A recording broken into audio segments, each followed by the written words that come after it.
O mangá começa com um garoto dizendo que está ali de novo, e que é um pouco melancólico, enquanto olha para cima e vê uma ilha flutuante coberta de fumaça, apelidada por ele de Ilha do Céu Fumegante. Ela tem construções em estilo ocidental em ruínas, e parece que nunca houve vida ali. Ele vê algo e, ao olhar melhor, enxerga uma sombra humana. Um homem com voz firme diz para ele seguir em frente e descer, pois o aguardará na beira do abismo. Quando seus olhos começam a brilhar, o garoto sente um tipo de choque e acorda suando. Ele está ofegante e diz que não acredita que teve aquele sonho estranho de novo. E finalmente descobrimos que seu nome é Sora. Quando alguém o chama para acordar, ele comenta que sente que conhece aquele homem do sonho e também o abismo. Enquanto escova os dentes, limpa o espelho e se surpreende ao ver seus olhos se enchendo de lágrimas. Ele se pergunta se talvez tenha estudado demais ultimamente. Seu pai sai do banho e o vê se arrumando para a escola. Ele bagunça todo o cabelo de Sora e pergunta se ele dormiu demais. E o garoto pede para parar de tratá-lo como criança, já que tem 15 anos. O pai começa a mostrar os músculos. Sora pega o enxaguante bucal e diz que, se não morassem num apartamento tão pequeno, não teria que ver o pai todo dia pelado.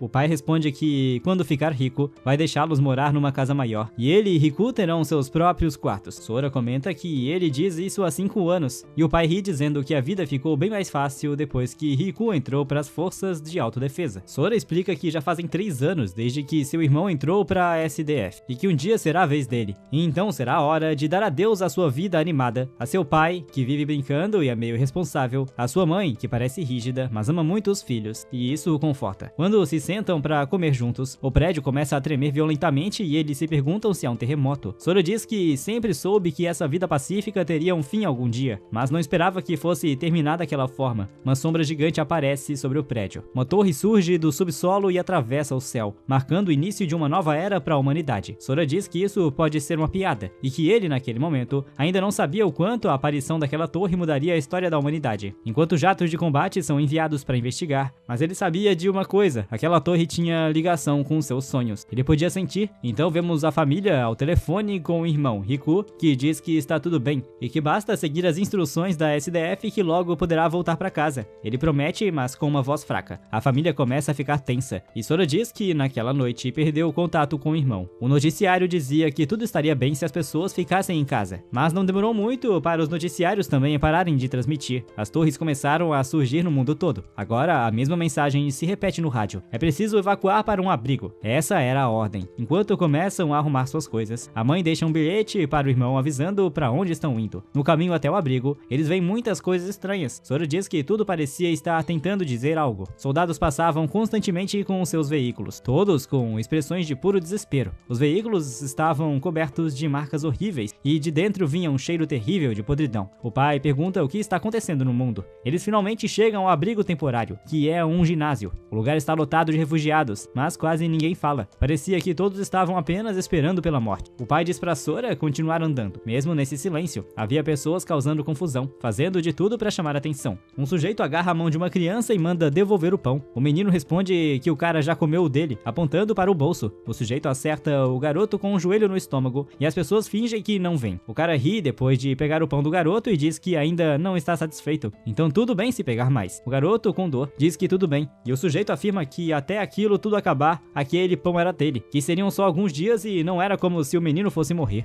O garoto começava a chorar, até que o pai de Sora põe a mão no ombro do sujeito e pergunta o que ele está fazendo. O cara manda ele cuidar da própria vida, mas o pai manda ele devolver o pão ao menino. O sujeito levanta o punho para bater, mas o pai de Sora o acerta com um chute no peito e o derruba no chão. Ele entrega o pão de volta ao menino, que agradece. O sujeito começa a xingá-lo, mas para ao receber um olhar sério. Ele estala a língua e diz que vai lembrar disso. Sora chama o pai, que diz para não se preocupar, que vai ficar de olho naquele sujeito. Sora diz que mesmo depois de morto, não vai esquecer daquele homem. Descobrimos que o nome dele é Kagawa Eiji, um verdadeiro lixo que adorava infernizar a vida de Sora na escola. Sora nunca teve paz. Um homem entra correndo no abrigo dizendo que tem uma mensagem de emergência. Todos devem sair pelos fundos e entrar nos caminhões o mais rápido possível. Os civis perguntam o motivo. O homem diz que é confidencial, mas pede desculpas por não poder revelar. Eles perguntam se isso é sério, já que ficaram 2 dias trancados em casa. Depois tiveram que ir para um abrigo como aquele, e até agora ninguém explica nada. Um cara se irrita e pergunta por que então paga impostos. Barulhos estranhos começam a ser ouvidos e o soldado fica apavorado. Ele diz que eles chegaram e todos precisam correr. O homem pergunta o que ele quer dizer, e Sora toma a iniciativa empurrando seu pai e sua mãe em direção à saída. Ele diz que está com um pressentimento muito ruim sobre o que vai acontecer. O soldado começa a segurar segurar a porta com as mãos para bloqueá-la, dizendo que não pode segurá-los por muito tempo, então eles precisam entrar nos veículos imediatamente. A porta é arrombada e vemos um grupo de inimigos blindados invadindo o local, matando o soldado instantaneamente e enchendo o ambiente com suas risadas, abafando os gritos dos civis. Sora ainda pergunta o que diabos está acontecendo. Vemos Sora ficando para trás enquanto os monstros avançam ainda mais para dentro da sala. Seus pais se viram para vê-lo bem antes de entrarem no caminhão, e todos ainda correm o mais rápido possível para embarcar nos reboques. Sora diz aos pais que obviamente não cabe mais ninguém ali e que eles precisam entrar primeiro, enquanto os ajuda. Seu pai segura seu braço, sem querer deixá-lo para trás, mas as outras pessoas no caminhão dizem que já está cheio, e que se ele for ficar enrolando, então tem que sair. Sora percebeu que estão prestes a tirar seus pais de lá, então decide fazer algo e corre dizendo que vai pegar outro caminhão. O próximo que encontra está cheio, e o seguinte também, até que finalmente encontra um no fim e vê alguém entrando nele. Ele começa a subir com dificuldade, até que alguém estende a mão para ajudá-lo. Sora agradece, e então o sujeito começa a rir, perguntando se ele está mesmo agradecendo numa situação dessas. Sora fica assustado, e vemos que é ninguém menos que Kagawa, dizendo que está feliz que Sora veio por conta própria. E Sora se pergunta por que, entre todas as pessoas, tinha que ser ele. Kagawa então o joga para fora do caminhão, dizendo que ele deveria morrer no lugar do pai, chamando-o de lixo enquanto ele cai no chão. Sora pensa que é o fim. Os civis começam a pisoteá-lo, e ele diz que ainda não quer morrer. Encolhido em posição fetal, segurando a cabeça, ele implora para que alguém o ajude. Ele começa a ver a silhueta de alguém parado à sua frente, e é o homem dos seus sonhos. Sora o reconhece. O homem com o olho brilhando diz novamente que vai esperá-lo na beira do abismo. Sora então abre os olhos em um lugar desconhecido, se perguntando se tudo foi só um sonho. Mas mais importante, onde ele está? Descobriremos em instantes. Eu espero de verdade que você goste dessa obra. Eu só queria pedir que você deixasse um like e se inscrevesse no canal se ainda não estiver inscrito. E se puder, hype este vídeo o máximo que puder. Dito isso, bora continuar com a obra. Vemos uma arma erguida no ar que desce bem na frente de sua cabeça. Seus olhos se enchem de pavor ao ver um Goblin tentando matá-lo. Sora começa a correr, perguntando onde estão seus pais e por que só ele estava ali, dizendo que talvez seja o inferno, se perguntando se está morto. O Goblin lança seu machado, cortando a bochecha de Sora, e vê alguns entulhos no chão, mas ainda está em pânico, se perguntando por que o monstro não deixa em paz, e percebe que não tem escolha a não ser tentar lutar. Quando o Goblin parte para cima, Sora corre direto para as pedras. Ele tenta se concentrar, pensando que a torre apareceu do nada. Kagawa o jogou do caminhão. Ele encontrou o velho misterioso, e agora está prestes a virar brinquedo do Goblin, mas ele não conseguia ignorar essa raiva dentro de si. Ele começou a gritar enquanto segurava uma pedra e parte para cima do Goblin. Não vemos a luta, mas ele o derrota, dizendo que sobreviveu no corpo a corpo. Ele diz que isso parece algo saído de um jogo, e se pergunta o que vem a seguir. Ele nota um texto preto no peito do Goblin e acha que pode ser o nível dele. Vemos que é o número romano. O chão começa a tremer, o que o deixa ainda mais em pânico, e um cristal preto começa a sair do peito do Goblin. Sora olha para ele confuso, vendo que até os ossos do Goblin agora têm cor roxa, e o cristal começa a flutuar direto em direção a seu peito. Sora sente algo estranho quando o cristal atravessa seu externo, e se pergunta se isso é ruim, mas relâmpagos começam a sair da cicatriz em seu rosto, e suas feridas começam a cicatrizar. Ele diz que não é só isso, também sente-se mais forte, e se pergunta se subiu de nível, como num jogo. Ele pega a arma do Goblin, dizendo que talvez haja mais dessas coisas na ilha e seria melhor explorar para não ser pego de surpresa.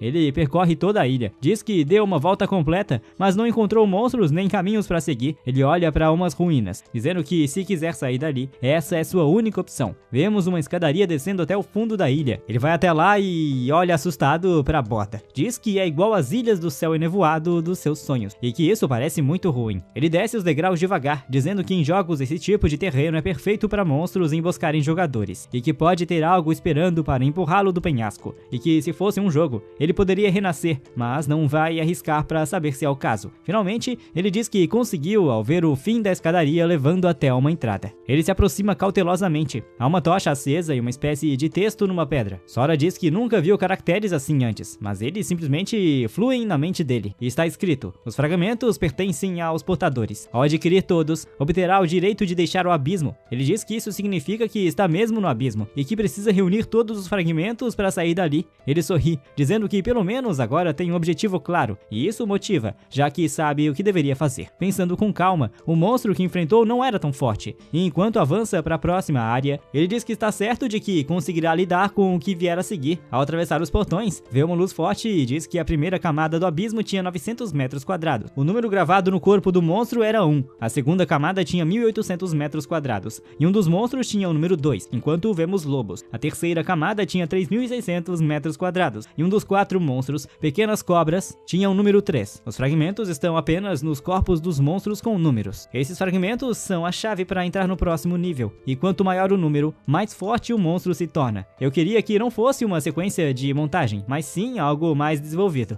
Mas ele diz que há algo ainda mais preocupante. A área dobra de tamanho toda vez que ele sobe, assim como o número de monstros também dobra, como vemos desta vez. Ele matou alguns monstros ursos, mas não é como se estivesse ficando para trás, já que está ficando mais forte a cada novo estágio. Desta vez, ele acerta um soco na nuca de um monstro gigante, matando-o. Conforme subia os andares, a variedade de monstros continuava a aumentar em cada nova área que ele desbloqueava no 12º andar. Ele encontra monstros que atacaram o abrigo naquele dia, mas agora eles não eram mais páreo para ele, já que ele os destruía com facilidade, e que havia tantos monstros que seus sentidos começaram a ficar entorpecidos. O 13º andar tem 4.000 monstros, o 14º tem 16.000, o 21º tem mais de 1 milhão e por aí vai. E ele está simplesmente passando por cada andar em velocidade máxima. Quando chega ao 30º andar, o número de monstros chega a 500 milhões. Encontrar as chaves era como achar uma agulha no palheiro, mas com pura dedicação e destruindo cada monstro, ele conseguia. Alguns dos monstros que tinham as chaves estavam protegidos por grupos de outros monstros, enquanto outros se escondiam em pequenas cavernas. Mas o mais irritante de tudo era que o tempo necessário para matar cada inimigo começou a pesar sobre ele, enquanto os vemos saltando, lutando contra um brutamontes e depois contra um monstro centopeia demoníaco gigante. Ele continuou sua conquista de cada andar, sem deixar nada para trás, porque precisava seguir em frente. Ao entrar na próxima camada, ele já estava na 42, e o número de monstros neste andar era superior a 2 trilhões, que ele teria que vasculhar. Sora começou a rir como um maníaco e diz que isso é doido. Agora estão em um andar completamente novo, com dragões voando acima. Ele se pergunta em que ano estão, mas diz que o conceito de tempo já não importa mais para ele, pois aqui só existe morte e massacre, e ele é a única coisa que restará enquanto marca os monstros que matou nas paredes. Ele ouve passos e se vira, vendo monstros se aproximando, e diz que o ciclo nunca acaba. Os monstros tentam matá-lo, mas são massacrados, e ele limpa o andar um por um, lentamente, mas com certeza indo cada vez mais fundo no abismo. Ao carregar a cabeça de um monstro pela espinha, ele pergunta quantos monstros ele já matou, mas decide que vai continuar marcando, dizendo que já está na hora de encontrar a chave. Seu novo quadro negro é destruído, com estilhaços voando por todos os lados, o que o surpreende, pois uma centopeia gigante do inferno aparece bem na sua frente. Sora diz que essa sim foi uma entrada de respeito, e pergunta se talvez essa seja a chave, enquanto ela começa a atacá-lo. Ele salta do chão, quebrando a barreira do som várias vezes, e diz que não importa o quão forte ela seja, tudo dá no mesmo agora. Enquanto a despedaça sem esforço, diz que até mesmo os monstros que acham que são fortes morrem com um único golpe, e que ele nem precisa se esforçar minimamente para matá-los. Isso também já perdeu todo o sentido. Assim como o tempo, o poder não tem mais importância para ele. Os monstros não escalam no mesmo ritmo que ele, e ele começa a se irritar, perguntando onde diabos está a chave do 42º andar, mandando que ela apareça logo e lute com ele, pois ele já está de saco cheio. Fica a dúvida de quantos trilhões de monstros ele já matou. Depois temos mais um resumo de como 20 torres aparecem de repente ao redor do mundo, e antes que a humanidade pudesse entender o que havia acontecido, monstros começam a sair delas e quase acabam com tudo. A maioria das pessoas foi massacrada e aquele dia ficou conhecido como o Dia do Julgamento. Um punhado de sobreviventes despertou com acesso a um sistema misterioso que lhes concedia estatísticas de combate. Os que despertaram ganharam um poder avassalador. A sociedade humana foi construída depois que os departamentos fundaram guildas de caçadores. Depois disso, não vemos o que aconteceu, pois Sora está perseguindo um lobo e dizendo para ele esperar, pois quer ver o que está com ele. Ele se surpreende ao ver correntes se enrolando no lobo e ouve alguém dizendo que acabou de se usar um pergaminho de transferência avançado e que não pode deixar essa invocação se concretizar. Sora reconhece que é uma fala humana e vê o lobo flutuando em direção a um círculo mágico no céu. Sora se pergunta se aquilo é uma saída e pensa que, se for, essa é sua única chance de sair. Ele se agacha e salta direto em direção ao lobo. Um aviso aparece dizendo que invocações abissais não podem transferir mais de 2 seres vivos, e isso acontece repetidamente, e Sora diz que não vai deixar ninguém atrapalhá-lo, e mira no lobo, avançando de volta para a terra. Agora, em um cemitério, vemos uma garota em pânico correndo. Por que diabos ela está de salto alto? Ela diz que precisa despistá-los rápido, e somos apresentados a Yu Sonozaki. Seu pé fica preso numa trepadeira e ela começa a cair de cara no chão, soltando um gritinho. De novo, por que diabos ela está de salto alto? Ela diz que isso é ruim e começa a suar de nervoso, enquanto outra pessoa diz que isso é um saco, e mandam ela entregar logo o pergaminho de transferência avançada enquanto a cercam.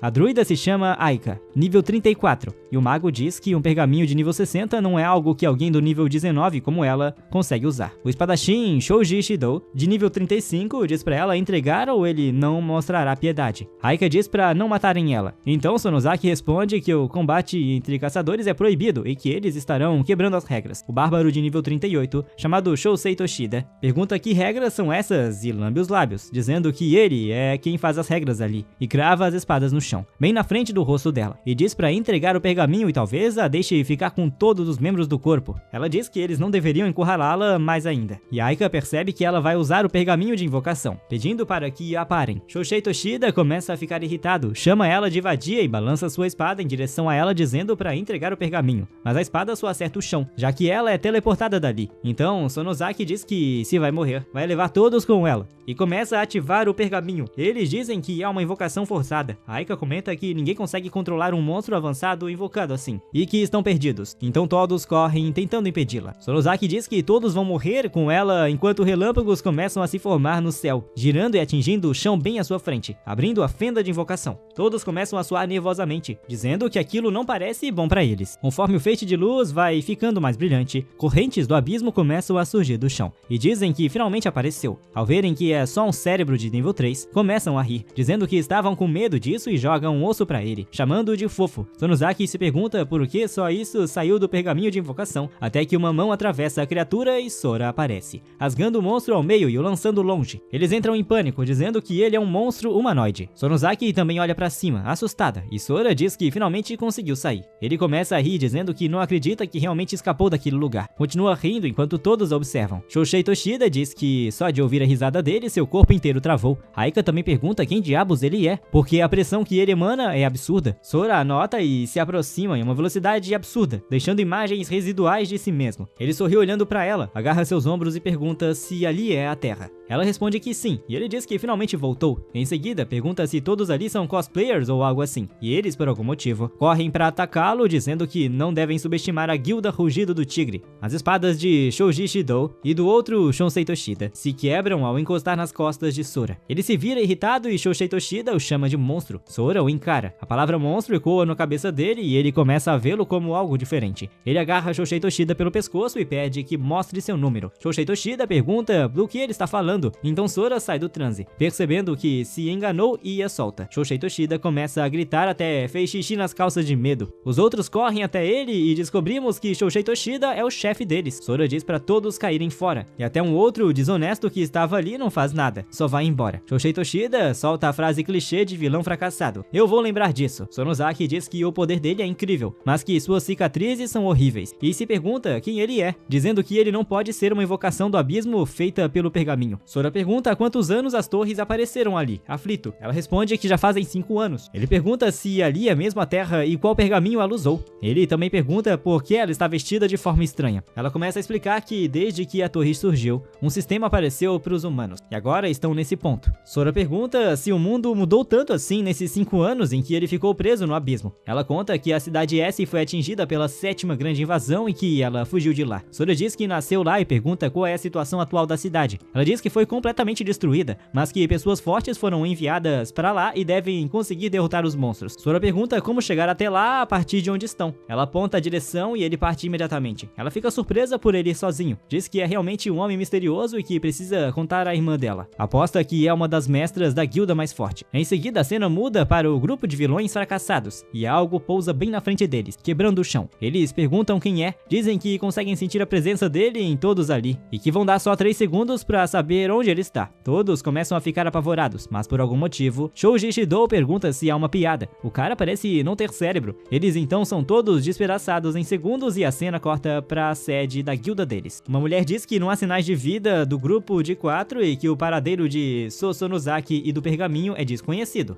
Um homem a chama de lixo e quebra sua taça de vinho. Diz que não acredita que os homens que ela recomendou não conseguem vencer o invocador de nível 19 e que todos os sinais desapareceram ao mesmo tempo. Ele diz que não acredita que todos foram mortos com um único golpe. Ele é o nível 118 e se chama Mukaili. Ordena que descubram quem fez isso e capturem Sonozaki para que ela se explique. Eles respondem sim, senhor. E Mukaili diz que matará qualquer um que colocar as mãos em seus homens. Ele então vê Sora pulando pela janela. Diz que o cheiro de sangue é incrível. Pergunta quem era aquele e nota que ele está indo para uma zona em colapso. Diz que essa invasão é de outra escala e que não há dúvidas de que grandes forças estão em jogo. E que a torre, que estava adormecida por 5 anos, Thanos finalmente está se movendo. Ele então ordena que todas as equipes de busca recuem, pois é uma emergência. Sora continua indo em direção à cidade até finalmente alcançá-la, vendo tudo em ruínas. Mas ele diz que nos 5 anos que ficou preso no abismo, esse lugar virou um inferno. Mas no abismo, ele, que era o fraco e mal conseguia lidar com um Goblin, foi ficando cada vez mais forte conforme subia cada andar. Seus sentidos se entorpeceram e ele quase virou uma fera. Ele comia os monstros que matava, mas o pensamento de sua família manteve firme. Os monstros que antes o assustavam agora são fracos. E ele torce para que sua família esteja segura, pelo menos. Ele diz que a cidade S antes era cheia de vida, e agora é um deserto. Todos os prédios estão destruídos como se tivessem passado por um terremoto, mas ainda assim estão de pé, o que é estranho. Não há nenhum sinal de monstros matando alguém. Ele diz que desde que as pessoas foram evacuadas, ninguém deveria estar vivendo aqui. Ele segura a maçaneta da porta de casa, arrancando-a completamente das dobradiças e se surpreende. Então ele entra lentamente em seu lar. Diz que sabia que o lugar estaria vazio, mas veio mesmo assim. Afinal, esse lugar é cheio de memórias felizes para ele. Ele então vê uma carta na mesa e pergunta o que é aquilo. É de seu pai, dizendo que todo mundo diz que Sora está morto, mas ele e a mãe se recusam a acreditar. Eles pegaram suas coisas e arrumaram exatamente como era no antigo quarto, e tem certeza de que ele vai voltar. Sora começa a chorar lágrimas masculinas e diz que elas arriscaram suas vidas para voltar por ele. Até separaram suas roupas favoritas de tamanhos diferentes, para que quando ele pudesse voltar, ele vestisse algo novo. No armário há um mapa para o abrigo 6. Quando ele lesse a carta, deveria ir encontrá-los, pois sempre estariam esperando por ele. Com amor, mamãe e papai.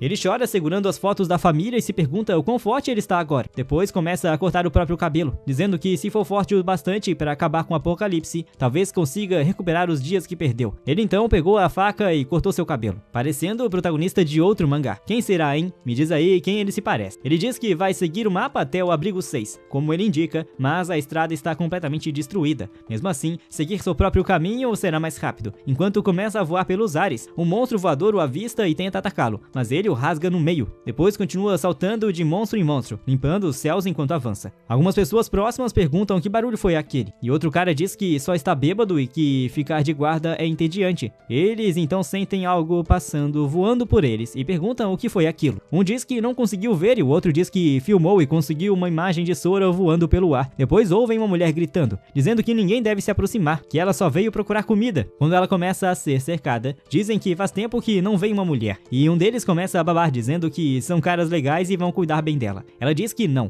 e eles se aproximam abrindo as pernas, dizendo pra ela não ter medo, que ele vai ser gentil, e que seria um desperdício não aproveitar um corpo como o dela enquanto começa a agarrar seu peito. Sora diz que algumas coisas nunca mudam e os chamam de lixo. Eles perguntam quem está ali, dizendo que ele não vai sair ileso se meter, e manda os homens o pegarem. Quando começam a avançar, Sora libera uma pressão de vento absurda. Ele entra na briga dando um tapa tão forte em um que provavelmente o matou. Quando o outro vem com uma espada, Sora desvia com o mínimo de movimento e agarra o braço dele. Depois dá uma joelhada direta no rosto do cara. O canalha pergunta quem ele é, dizendo que faz parte da guilda Rugido do Tigre. Claro que faz. Sora então chama por Kagawa Eiji. Ele pergunta se já esqueceu o rosto do cara que matou. Kagawa Eiji diz que não é possível e começa a rastejar, dizendo que é impossível. Quando Sora começa a liberar uma pressão absurda, Kagawa Eiji pergunta como ele está vivo, mandando ele ficar longe. Sora ri e o agarra pelo pescoço, dizendo que isso mesmo, ele rastejou até sair do inferno por causa dele, e agora é a vez dele de ir pra lá, enquanto começa a enterrar os dedos na garganta dele. Sora diz que vai arrancar cada pedaço de dignidade que ele tem, que esse é o poder dele agora. Ele ouve várias vozes na cabeça dizendo que precisam matar, que por ser o mais forte, tudo deveria se curvar à sua vontade. Sora diz que tudo o que Kagawa Eiji fez foi atormentá-lo no passado. Tudo o que sentia era humilhação e impotência, e hoje ele vai devolver tudo. Ele lembra quando perguntou por que Kagawa Eiji o intimidava, e ele disse que era porque esmagá-lo era muito bom. Sora então sai do estado de fúria e o solta. Kagawa Eiji começa a tossir, segurando a garganta. Sora diz que não pode se tornar igual a ele, mas que se o deixar vivo sabe como seria ruim, porque ele quase agarrou aquela mulher e mais gente morreria. Ele diz que tentou matá-lo e falhou, então não vai matá-lo, mas também pode não deixá-lo sair andando. Kagawa Eiji pergunta o que ele vai fazer. Sora diz que pelos 2 anos que ele fez da vida dele um inferno na escola, vai dar um soco. Por aterrorizar os fracos constantemente, mais um. Por ter tentado matá-lo empurrando-o do caminhão, esse valerá por 2 socos. Se ele aguentar 4 golpes, estarão quites. Kagawa Eiji pede desculpas, dizendo que é tudo culpa dele, e que se Sora o socar com a força que ele tem agora, ele provavelmente vai morrer no primeiro golpe. Sora o levanta, dizendo pra não se preocupar. Prepara o punho e acerta em cheio no rosto, dizendo que vai pegar leve. Depois vem um segundo soco, e vemos seus 2 aliados se levantando agora. O chão está coberto de sangue, enquanto Sora acerta o terceiro soco e manda ele se levantar porque agora é a hora do último. Kagawa Eiji implora para que ele mate-o logo. Seus olhos estão todos estourados. Sora dá um chute direto na cabeça dele, arremessando-o no chão. Os olhos do cara literalmente explodiram. Sora diz que fez até mais do que isso, pois amputou os 4 membros dele e o deixou completamente cego, e isso está de bom tamanho. Ele manda os amigos levarem ele para o hospital e nunca mais aparecem na frente dele. Ao saltar, diz que a limpeza está feita e que está na hora de seguir em frente, pois ainda precisa chegar ao abrigo 6. Em outro lugar, na zona de contenção da cidade S, vemos alguns guardas dizendo que estarão de plantão no muro. Comentam que pelo menos ali não precisam lutar contra monstros. Outro diz para pararem de ser covardes. Se monstros aparecerem, eles não podem surtar nem cair. Precisam ficar alertas porque não dá para saber quando um vai surgir.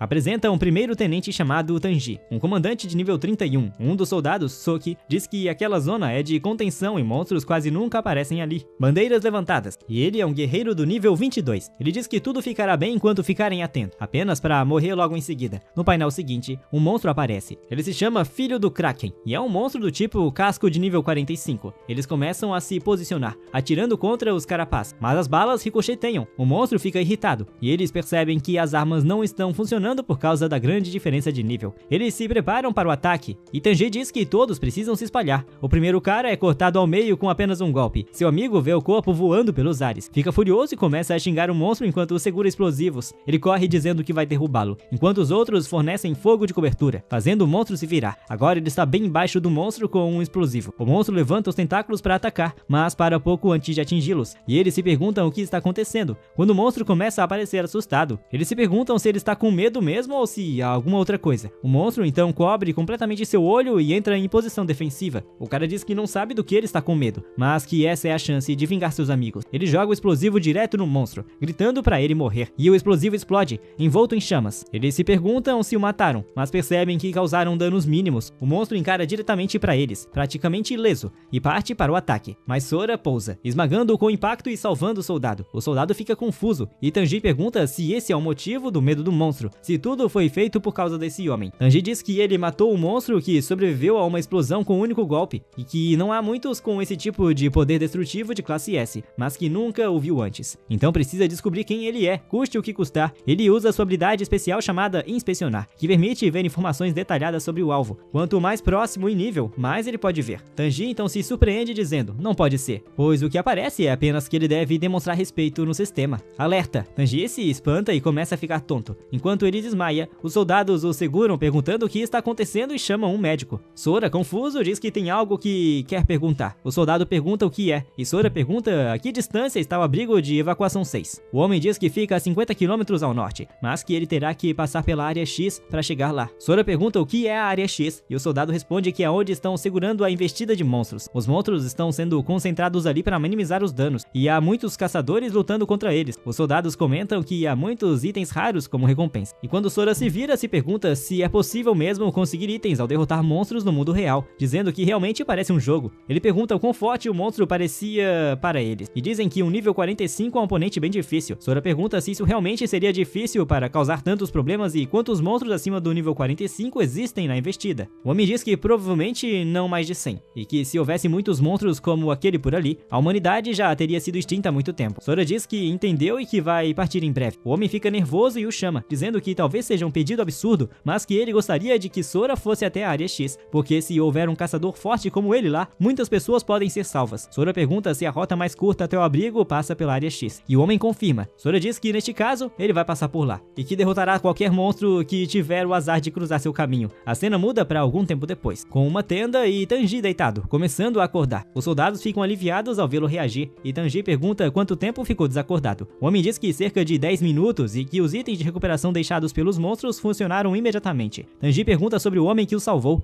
e o soldado informa que ele foi para o norte. Tanji ainda está tentando se recuperar da dor de cabeça quando percebe o que foi dito. O soldado diz que ele está indo para o abrigo de evacuação 6. Tanji pergunta se isso significa que ele vai passar pela área X. O soldado diz que parecia que ele não se importava nem um pouco. Foi sem hesitar. Tanji diz que precisam entrar em contato com o comandante central imediatamente. O soldado perguntou se ele tem certeza. Tanji olha para o relógio e diz que faltam cerca de 10 minutos para o horário marcado e que ele deve conseguir. Um homem entra dizendo que enviou uma mensagem pelo rádio de emergência. Ele repete Colette que mandou a mensagem, mas se pergunta por que o comando central. Tanji diz que essa operação é diferente das outras, essas informações são altamente confidenciais, por isso eles não foram informados, e que a Área X serve como base para essa operação. Não é parte da região onde estão contidos os monstros, na verdade é uma zona de bombardeio. Vemos então um centro de comando, com um cara com barriga saliente. Uma mulher diz que uma chamada de emergência chegou da área B-22. O comandante central pede para colocá-los na linha e somos apresentados a Kumagaya Renji, que é um mago de fogo de nível 58. A mulher confirma e começa a digitar no teclado. Tanji então se reporta dizendo que precisa alertá-los. Diz que um caçador misterioso acabou de partir para a zona de bombardeio e que ele não sabe da operação. Tanji pergunta por que isso é importante, querendo saber se ele está para admitir um erro. Tanji diz que não é isso. Ele acredita que uma transmissão de emergência avisando sobre os bombardeios é obrigatória. Anji tenta repreendê-lo, mas Tanji decide ir direto ao ponto, dizendo que o homem é muito forte e que não podem deixá-lo morrer assim. Anji pergunta se ele é um caçador forte e quer saber qual é seu nível. Anji, em pânico, diz que não sabe. Renji diz que um caçador cujo nível é desconhecido desobedeceu as regras e entrou em uma zona de bombardeio, e quer que ele faça uma transmissão de emergência por ele. A mulher diz que ele provavelmente está morto antes mesmo da mensagem ser enviada. Renji começa a rir e diz que, embora ela possa não ter cérebro, com certeza tem talento para comédia. E parece que eles não foram treinados o suficiente para se manterem sozinhos. Ele se inclina em direção à mulher loira e diz que não é seu papel interferir com os subordinados dela. Mas se ele relatar aos superiores que ela está obstruindo o progresso da operação, ela será responsabilizada. Ela pergunta se ele vai mesmo prejudicar os próprios companheiros quando estão enfrentando um inimigo tão poderoso. Somos apresentados a uma mulher que é a comandante do Ocidente, chamada Tonosaki Mie, e ela é uma domadora de golems de nível 73. Ela chama Renji de idiota, dizendo que Tanji, que treinou tão cuidadosamente, está tentando salvar um completo desconhecido, então isso deve ser importante. Ela se pergunta quão poderoso esse cara é. Tanji parece ansioso enquanto Mie começa a pensar. Ela chama Tanji e diz que confia nele, que ele não precisa interferir nos planos dela, mas se ele não puder dar uma razão convincente, ela pessoalmente o levará a um tribunal militar. Tanji entra em pânico com a resposta dela, e ela continua dizendo que isso também seria satisfatório para Renji. Renji estala a língua e diz para Tanji dar uma razão para que eles possam aceitar. Tanji diz que a pessoa derrotou um Kraken bebê de nível 45 com um único golpe. Mii fica surpresa e diz que ele é ainda mais forte do que um caçador de nível A, perguntando se ele poderia ser um caçador de nível S do exército. Renji diz que isso é impossível. Todos os caçadores de nível S estão em missões, e não há sinais confirmados vindos do B-22. Ela pergunta por que ele não sabe o nível dele, dizendo que deveria conseguir ver com sua habilidade de inspeção. Ele diz que não conseguiu ver o nível dele com a habilidade, e isso o atinge com força. Ele diz, envergonhado, que depois de usar a habilidade, perdeu a consciência por sobrecarga de informação, o que significa que ele é pelo menos acima do nível 100. Renji começa a ficar mais sério e pensa sobre a situação. Ele bate os dedos com ansiedade, dizendo que esse tipo de força é raro, mas não é razão suficiente para parar a operação. O comandante do leste, chamado Yuasa Nobuo, diz que não podem abandonar suas responsabilidades militares por razões tão incertas. Ele é um domador de rochas nível 44, esqueci de mencionar antes. Yuasa Nobuo continua dizendo que milhares de tropas de 4 diferentes núcleos estão envolvidos na operação,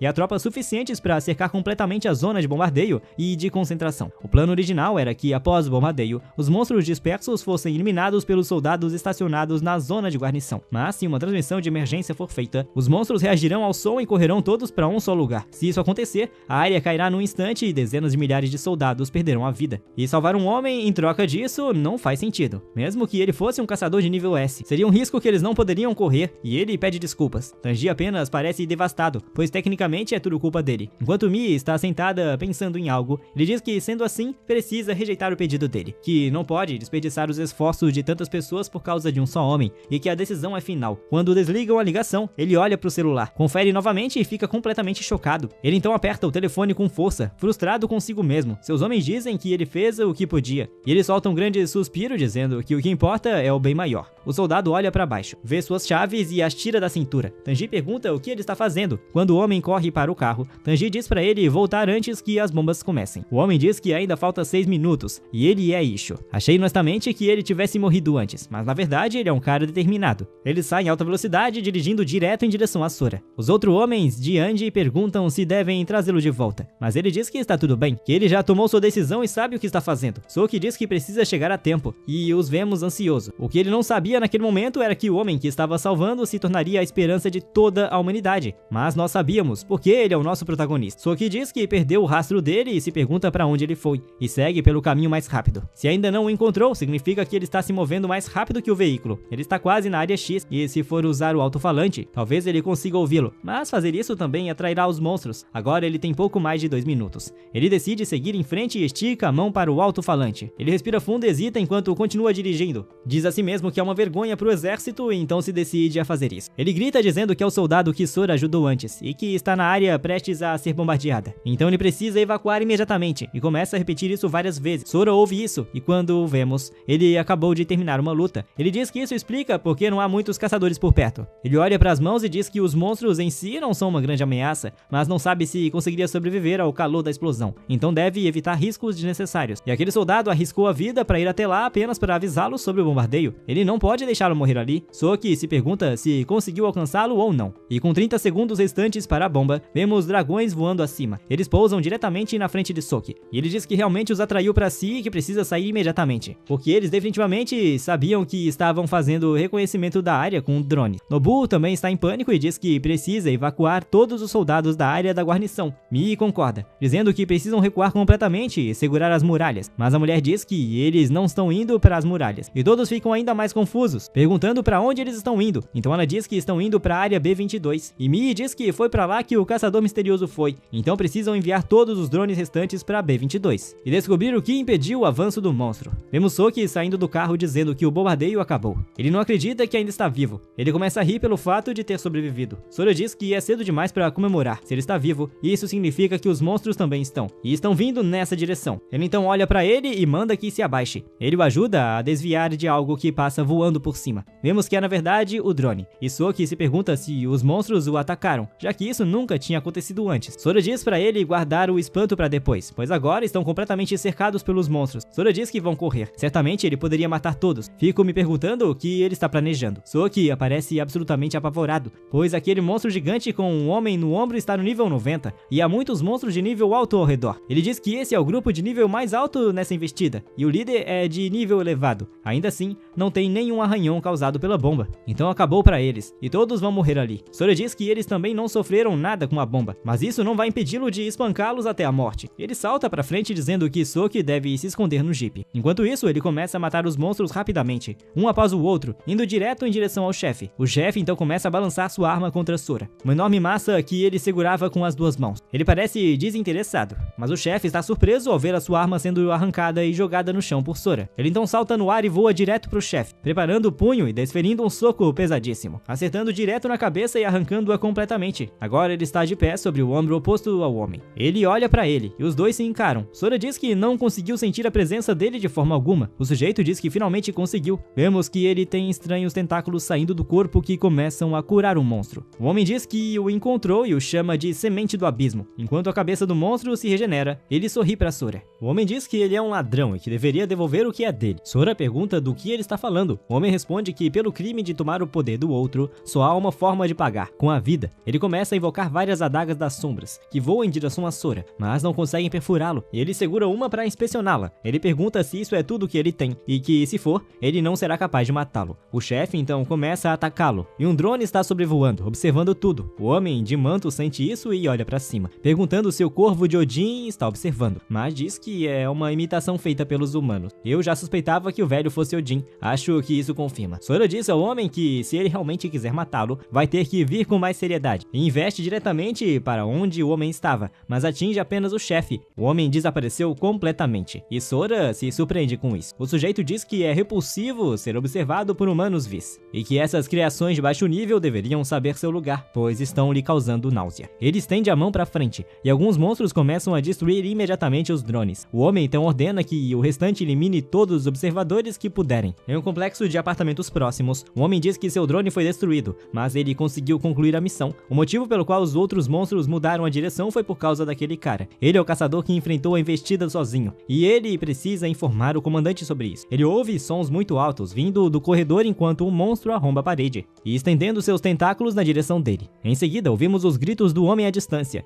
e o homem de manto começa a rir. dizendo que seus servos devem matar todos eles. Sora olha para o homem e se lembra de Sorry, dizendo que se houver um caçador forte como ele, muitas pessoas poderiam ser salvas, e de como ele veio até aqui para resgatá-lo, mesmo sem ter motivo algum. Algo no carro está travado e ele não consegue ligar o motor. Sora range os dentes, dizendo que para caçar o inimigo é preciso começar pelo líder, e salta diretamente na direção do homem de manto, dizendo que se quiser salvar o maior número de pessoas possível, precisa eliminar seus inimigos o mais rápido possível. O chefe então percebe que essa é a chance de atacar. Ao levantar o braço e desferir um golpe, Sora desvia, dizendo que ao se fundir com um homem, o poder de ataque do monstro aumentou significativamente. Ele então percebe o homem saindo das sombras e diz que ele é bem persistente. Sora então observa melhor o sujeito e fica surpreso porque eles são idênticos, como se fosse ele mesmo. O homem de manto então começa a formar uma espada sombria, e Sora diz que essa espada é perigosa e que dá pra sentir pela energia. Mais uma vez, o homem o chama de semente do abismo, dizendo que vai matá-lo. Ele então avança com a espada, dizendo que esse é seu destino. Sora recua o punho e ataca, acertando o braço do homem, fazendo com que ele derrube a espada. Ele a segura e a levanta sobre a cabeça. O homem de manto é pego de surpresa e Sora ataca, mas o golpe é bloqueado. Sora diz que não acredita que o ataque foi anulado também, e se pergunta se foi só imaginação. Ele diz que esse surto de energia é quase idêntico ao poder que sentiu no abismo. O homem pergunta se selar a arma de outra pessoa é tudo o que ele sabe fazer, e range os dentes, frustrado. O homem então move a mão e a arma desaparece das mãos de Sora. Ele diz que esse é o poder do abismo e que ainda há muitos usos para ele que ainda não foram descobertos, e que essa luta com certeza vai se prolongar. E primeiro de tudo, ele precisa levar aquele soldado para um lugar seguro. Ele pergunta a Soki se ele está bem com alturas. Ele diz que sim, e então o carro começa a ser içado para o ar enquanto Sora avisa que estão prestes a voar. O homem encapuzado chama de tolo, dizendo que ele não deveria subestimar o poder do abismo e que os fortes não existem para proteger os fracos. Eles existem apenas para se tornarem os mais fortes. Enquanto começa a formar uma coisa esférica gigante no céu acima, ele grita dizendo para Sora morrer junto daquele humano fraco, e Sora diz que o ataque é realmente rápido e mesmo se ele correr, vai alcançá-lo. Nesse caso, ele vai apenas enfrentá-lo de frente. Quando salta do chão em direção a ele, começa a preparar o punho e avança, acertando-o com força. Ele se pergunta se funcionou, dizendo que não houve impacto real, e então avista uma órbita menor, mais pura, dizendo que aquele deve ser o seu corpo verdadeiro. Ele então ouve Sorry gritando e percebe o que aconteceu, pois o carro está começando a ser violentamente manipulado pelo poder. Sora manda ele sair do carro e Soki diz para que o poder não se aproxime mais. O homem encapuzado diz para ele não ter medo, chamando-o de Cordeiro Lamentável, e Sora observa. Quando o carro é completamente perfurado pelo poder, Sora vai verificar se ele está bem. E o homem encapuzado pergunta se ele está com raiva, dizendo para não se exaltar tanto. Sora começa a quebrar as pontas dos espinhos, e o homem encapuzado diz para ele olhar, pois ele ainda não está morto, e diz para ele ver como ele ainda está sorrindo porque está usando necromância. O cadáver de Soki começa a rir, e o homem encapuzado diz que ver todos que ele ama morrerem diante de seus olhos, esse é o destino. Essa é a semente do abismo. Sora apenas olha irritado e pergunta se ele também sente prazer em pisar na dignidade alheia. O homem encapuzado continua rindo e começa a formar algo em suas mãos antes de dispará-lo, dizendo que não há necessidade de dizer o óbvio, e chama isso de tempestade de obsidiana. Enquanto isso começa a voar na direção de Sora, ele nem tenta desviar, deixando que o ataque o corte em pedaços. Ele pergunta se isso é mesmo verdade, então ele salta do espinho em que estava, destruindo-o, e diz que o lixo como ele o enjoa, enquanto prepara o punho, acerta com um soco devastador,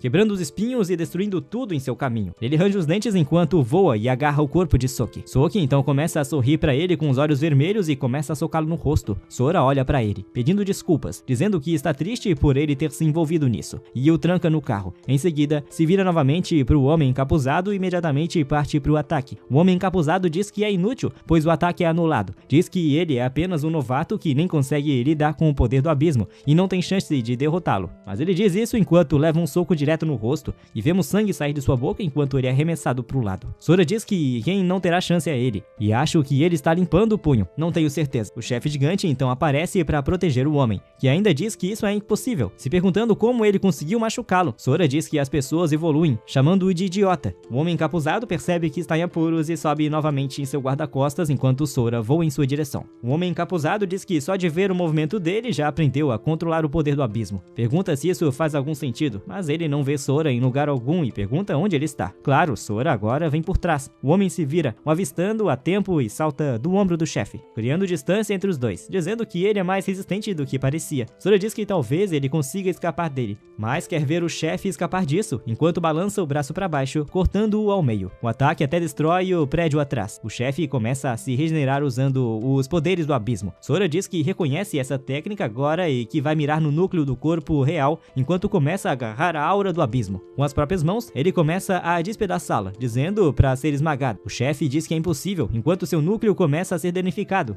e Sora desce do céu. O sol começa a brilhar intensamente, e vemos o chefe começando a ser queimado aos poucos, se desintegrando no ar até desaparecer. Foi derrotado. Sora então encara o homem encapuzado, dizendo que ele é o próximo. O homem encapuzado diz que vai se lembrar disso enquanto começa a preparar um ataque, chamando-o de unidade sombria. Todos os monstros ao redor passam a ser controlados, virando-se diretamente para Sora, soltando gritos enquanto começam a cercá-lo. Sora ainda procura uma oportunidade de atacar o homem encapuzado, mas o poder que ele emana o mantém afastado. Mas então ele se surpreende, porque imediatamente a pressão desaparece e o homem sumiu. Ele pergunta se ele realmente usou uma técnica dessas para fugir apenas. Depois reclama que suas roupas foram arruinadas, o que o irrita, e fica feliz que a foto de sua mãe e pai ainda está intacta. Ele caminha até o cadáver de Soki, dizendo que esse cara provavelmente também tem uma família esperando por ele. Arranca a plaqueta de identificação do pescoço dele e começa a enterrá-lo com as próprias mãos, dizendo que ao menos isso vai levar de volta com ele. Não há como essa tenha sido a última vez encontrando o outro homem do abismo. Ele absorveu muitos dos ataques dele, mas a ideia dele dizer que todos que ele ama vão morrer realmente o enfurece. Ele não pode ir para o abrigo de evacuação primeiro porque se recusa a deixar sua família ser assassinada. Ele começa a correr dizendo que precisa chegar lá o mais rápido possível. E é tão rápido que quebra a barreira do som, mas um dos drones ainda está intacto, deitado no chão. Ele então começa a flutuar no ar e Mii diz a todos que precisam investigar a área com cuidado e garantir que não percam nada enquanto começam a explorar as ruínas. Um de seus homens menciona os monstros, mas ela o interrompe, pois já sabe. Ela consegue ver diante dela que todos os monstros já foram derrotados. Ela manda verificarem os dados do drone e relatarem qualquer informação. Diz que há sinais claros de uma batalha e que o caçador poderoso que Lieutenant mencionou não apenas sobreviveu ao bombardeio, mas também eliminou toda a horda de monstros. Um de seus homens grita mandando ela ver algo, pois o cartão SD do drone ainda está em boas condições e eles podem visualizar os dados. Ela se aproxima olhando para o tablet e diz que mal pode esperar ver o que tem nele. Ela vê Soki e Sora e comenta: esse deve ser o caçador que foi mencionado antes. Os soldados continuam explorando a área até um dos mentores onde o chefe morreu. Vemos o prédio que foi partido e ele vê os itens deixados. Um deles é uma poção de energia especial que aumenta permanentemente o poder mágico do usuário. Há também uma arma arã dentro de um cubo que não pode ser identificada. Um dos outros soldados pergunta o que ele encontrou e ele imediatamente esconde, dizendo que não é nada. Eles dizem para ele não mentir, enquanto ele salta para baixo. Ele pergunta se aquilo foi deixado pelo chefe da investida, pois parecem itens raros, e tomar o que foi obtido pela unidade para si é um crime, dizendo que com certeza ele sabe o que tem que fazer. O sujeito olha para os itens e pergunta como ele deve dividi-los. Ele diz que a única coisa que quer é o cubo. O outro diz que de jeito nenhum, uma caixa dessas com certeza tem um item lendário. O homem agarra os ombros dele dizendo para não entender errado, pois ele não tem escolha. Ele pega a caixa enquanto o outro se afasta rindo, dizendo que finalmente conseguiu uma relíquia dourada. A cena muda para o abrigo de evacuação 6. Sora pousa em um telhado próximo dizendo que finalmente chegou. Ele vê guardas ainda de plantão e começa a comentar que parece que ainda não foram atacados, pois há pessoas por toda parte. Enquanto Sora caminha, algumas pessoas parecem confusas com algo, e todos passam a observá-lo sem conseguir evitar. Sora diz que não sente a presença do homem encapuzado por perto. Na verdade, não sente a presença de ninguém forte. Mas se não há ninguém forte ali, o lugar será destruído mais cedo ou mais tarde. Ele para diante de um homem vendado e se pergunta se ele é cego. O sujeito diz que ele tem sangue bem denso e deve ter vindo de fora. Sora confirma. O homem ri dizendo que isso é um alívio e que ele pode ficar tranquilo, pois não tem más intenções, mas só deseja comprar informações sobre o mundo exterior. Isso significa muito para ele se Sora souber o que ele quer. Sora se pergunta se essa é a moeda de troca usada ali, dizendo que se for algo que ele saiba, ele fará. O sujeito diz que está feliz em ouvir isso, mas Sora diz que antes quer perguntar algo. Ele pergunta por que um monge está chamando ele de excelência, o que significa que ele deve ser falso. O sujeito ri dizendo que ele viu através dele e que aquela roupa é apenas um hobby. Sora pergunta se isso quer dizer que ele não é cego de verdade. O homem ri e Sora comenta que esse cara é problemático. O homem diz que contraiu uma doença nos olhos recentemente e começa a tirar a venda. Sora comenta que consegue perceber, mesmo com os olhos cobertos, que há uma luz aterrorizante ali e que ele deve ter algum motivo para esconder seu poder. Parece que há um lobo em pele de cordeiro contido no abrigo.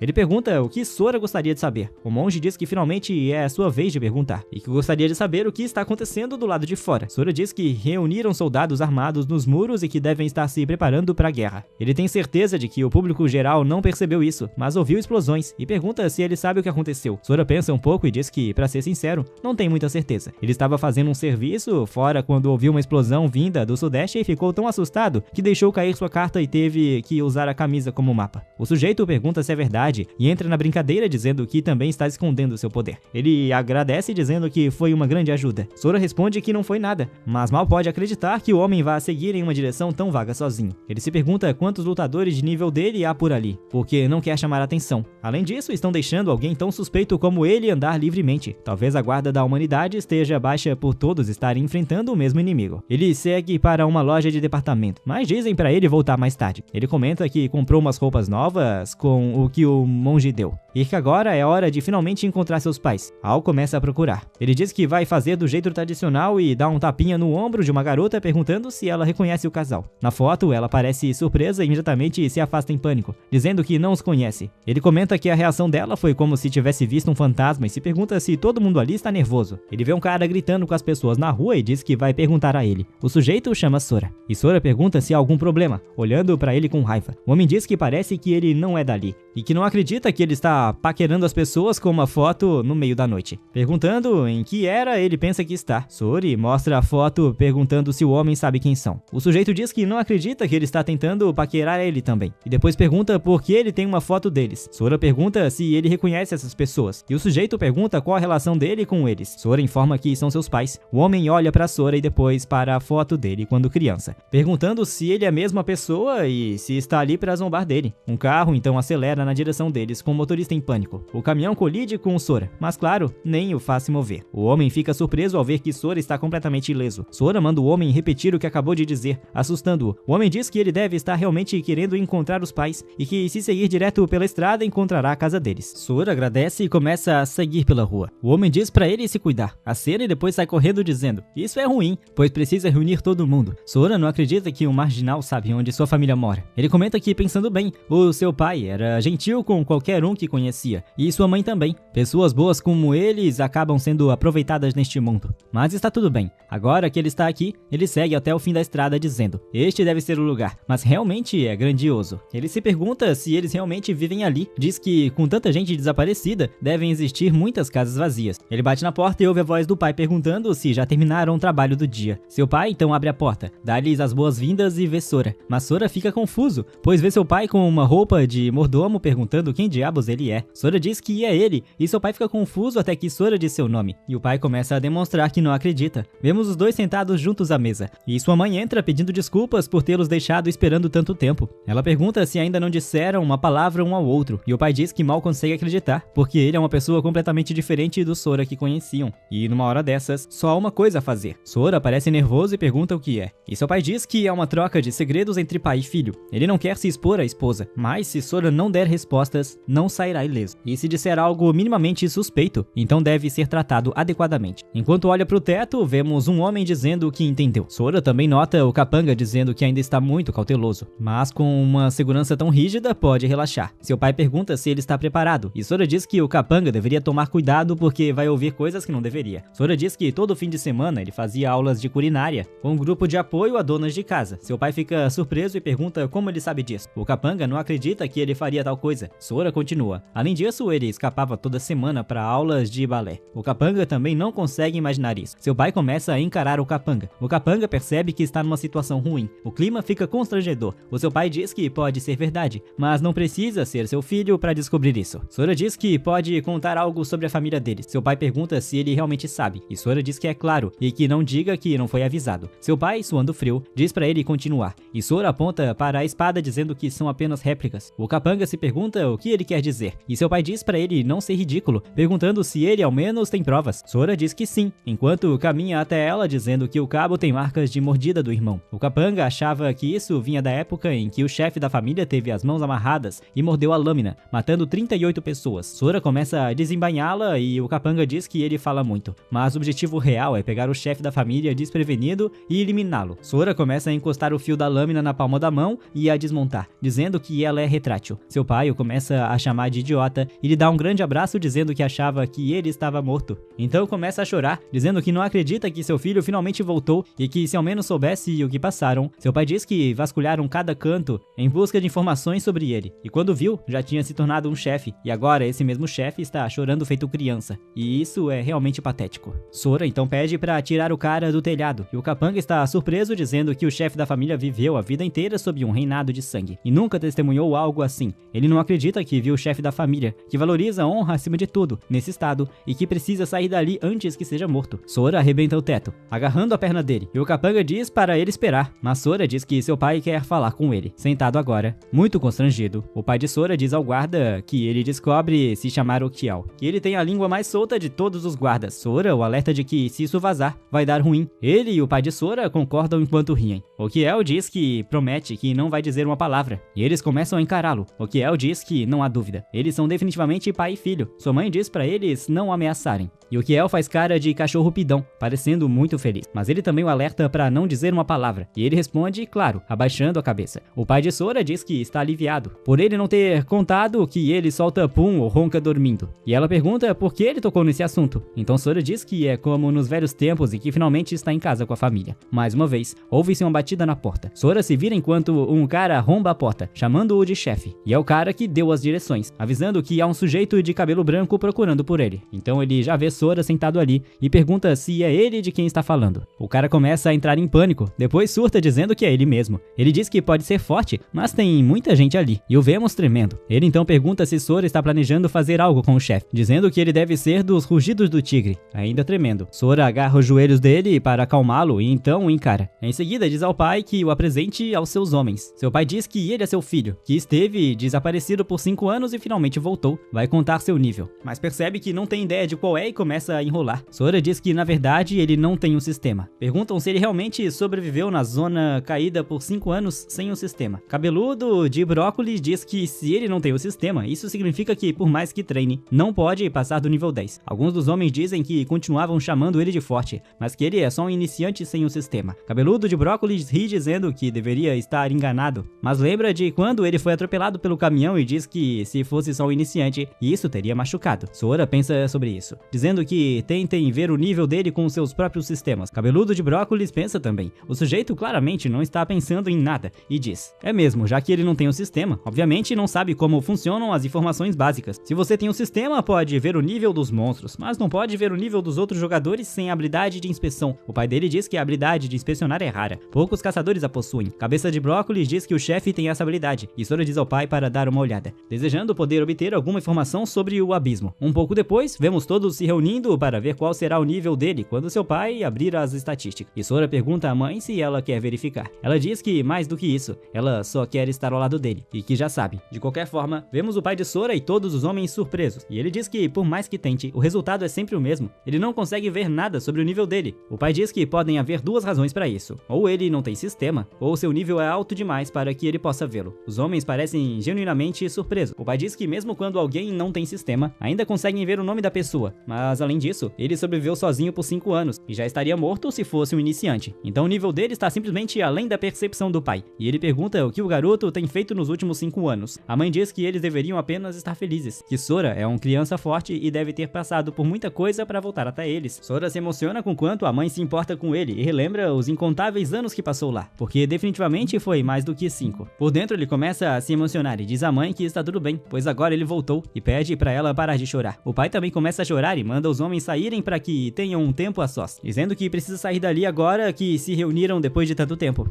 Assim que eles saem, o pai também vai embora, fechando a porta e perguntando onde estão os outros, pois já se passaram 2 horas e eles ainda não voltaram. De volta ao quarto, Sora pergunta à mãe onde está Rico e diz que não pode ser má notícia. Ela responde que ele está bem. Ele não pode vir para casa com frequência porque está no exército, mas agora que voltou, talvez ele queira que ela o chame, já que tem lutado na linha de frente esse tempo todo, quase como se estivesse tentando vingar o irmão. Sora diz que faz muito tempo que não o vê, e pergunta se ela tem uma posição de alto escalão. Ela responde que tem status, mas o motivo pelo qual confiam nela é porque ela é uma clériga. Ela é uma curandeira com muitas habilidades, capaz de oferecer grande suporte e até mesmo profecia. Ele diz que se ela é uma clériga, talvez possa ver o que está acontecendo com ele. Ela responde que não tem habilidade de ver habilidades, e então ele pergunta como ela sabia que ele voltaria. Ela diz que já mencionou isso, que tem o dom dom da profecia e sabia que ele definitivamente voltaria um dia. Algum tempo depois, no portão da frente, alguém bate e um homem abre a porta perguntando quem é, apenas para ver um homem com um X na testa, e descobrimos que ele é o vice-chefe. O pai de Sora abre a porta dando boas-vindas ao homem, e descobrimos que ele é o vice-presidente das Guildas Unidas. O nome dele é Jiro Iwashina. O pai de Sora pergunta por que ele está com essa cara e se algo aconteceu, já que mandou alguém investigar isso no bastidores, perguntando o que descobriu. Ele diz que o rugido do tigre está relacionado ao exército, como ele suspeitava. Eles entregaram a carcaça do monstro ao exército como sempre, mas um cara com um caderno começou a implicar durante a inspeção, arranjou várias desculpas e deu apenas metade dos pontos, reportando o valor total para os superiores. Ao verificarem, toda a discrepância levava ao rugido do tigre. O pai de Sora diz que não acredita que isso aconteceu. Se o rugido do tigre, que deveria ser neutro, está fazendo algo assim, então há mais por trás disso. Mas eles não podem simplesmente ficar parados sendo pisoteados, pois isso afetaria o futuro da cidade. Ele diz a Jiro para descansar e comer bem, e que irá direto ao rugido dos tigres mais tarde para resolver isso com eles. Eles têm que mostrar que a Guilda Unida não é tão ingênua assim. Sora reflete sobre isso após ouvir tudo, dizendo que graças ao fragmento negro, todas as suas habilidades estão em modo avançado. Não é só sua força, seus sentidos também ficaram mais aguçados, então ele consegue ouvir coisas bem distantes. Parece que o rugido do tigre está por toda parte. Se o pai vai negociar com ele, isso o deixa um pouco preocupado. Sora abre a porta e vê o pai junto com Jiro, dizendo que vai com ele. Cabeça de Brócolis pergunta se ele está realmente planejando se meter nessa confusão, mas talvez essa seja a chance de ver os verdadeiros poderes dele. Jiro não tem a menor ideia de quem ele é. Perguntando ao pai de Sora, ele diz que esse é seu filho, que desapareceu na Zona Caída por 5 anos. Jiro pergunta qual é o nível dele, e o pai de Sora diz que o filho na verdade não possui sistema algum. Jiro parece surpreso e pergunta se isso significa que ele é uma pessoa comum, porque sem sistema, ele estaria morto em qualquer abrigo. Ele não conseguiria durar mais de 3 dias lá fora. Não é totalmente impossível com estatísticas de elite e habilidades de sobrevivência excepcionais, mas sem habilidades de combate. Ele se tornaria um peso morto no momento em que houvesse uma luta. Jiro diz que isso é uma boa notícia, mas como ele acabou de voltar, deve estar exausto e deveria ficar de fora dessa. Perguntando ao pai de Sora o que ele acha. O pai de Sora concorda, dizendo que ele deveria ficar com a mãe. A mãe diz que ainda nem mostrou a casa para ele, e Sora se pergunta se eles acham que ele não será útil. Ele imagina que é de se esperar, já que, para quem tem um sistema, ele parece um humano comum. Ele diz que, pensando bem, ainda não entendeu completamente o funcionamento do abrigo. Se realmente existe um monstro como ele imagina, precisa esconder seu verdadeiro poder para não prejudicar os pais, e concorda com isso, o que surpreende Cabeça de Brócolis. Cabeça de Brócolis diz que perdeu a chance de ver seus poderes, e o grupo começa a partir. Sora observa, e sua mãe diz que ele não deve se preocupar tanto, já que o pai só está preocupado e que eles acabaram de se reencontrar depois de muito tempo. Então é claro que ele não queria colocá-la em perigo. Ela também o alerta de que seu pai é realmente forte, então ficará bem,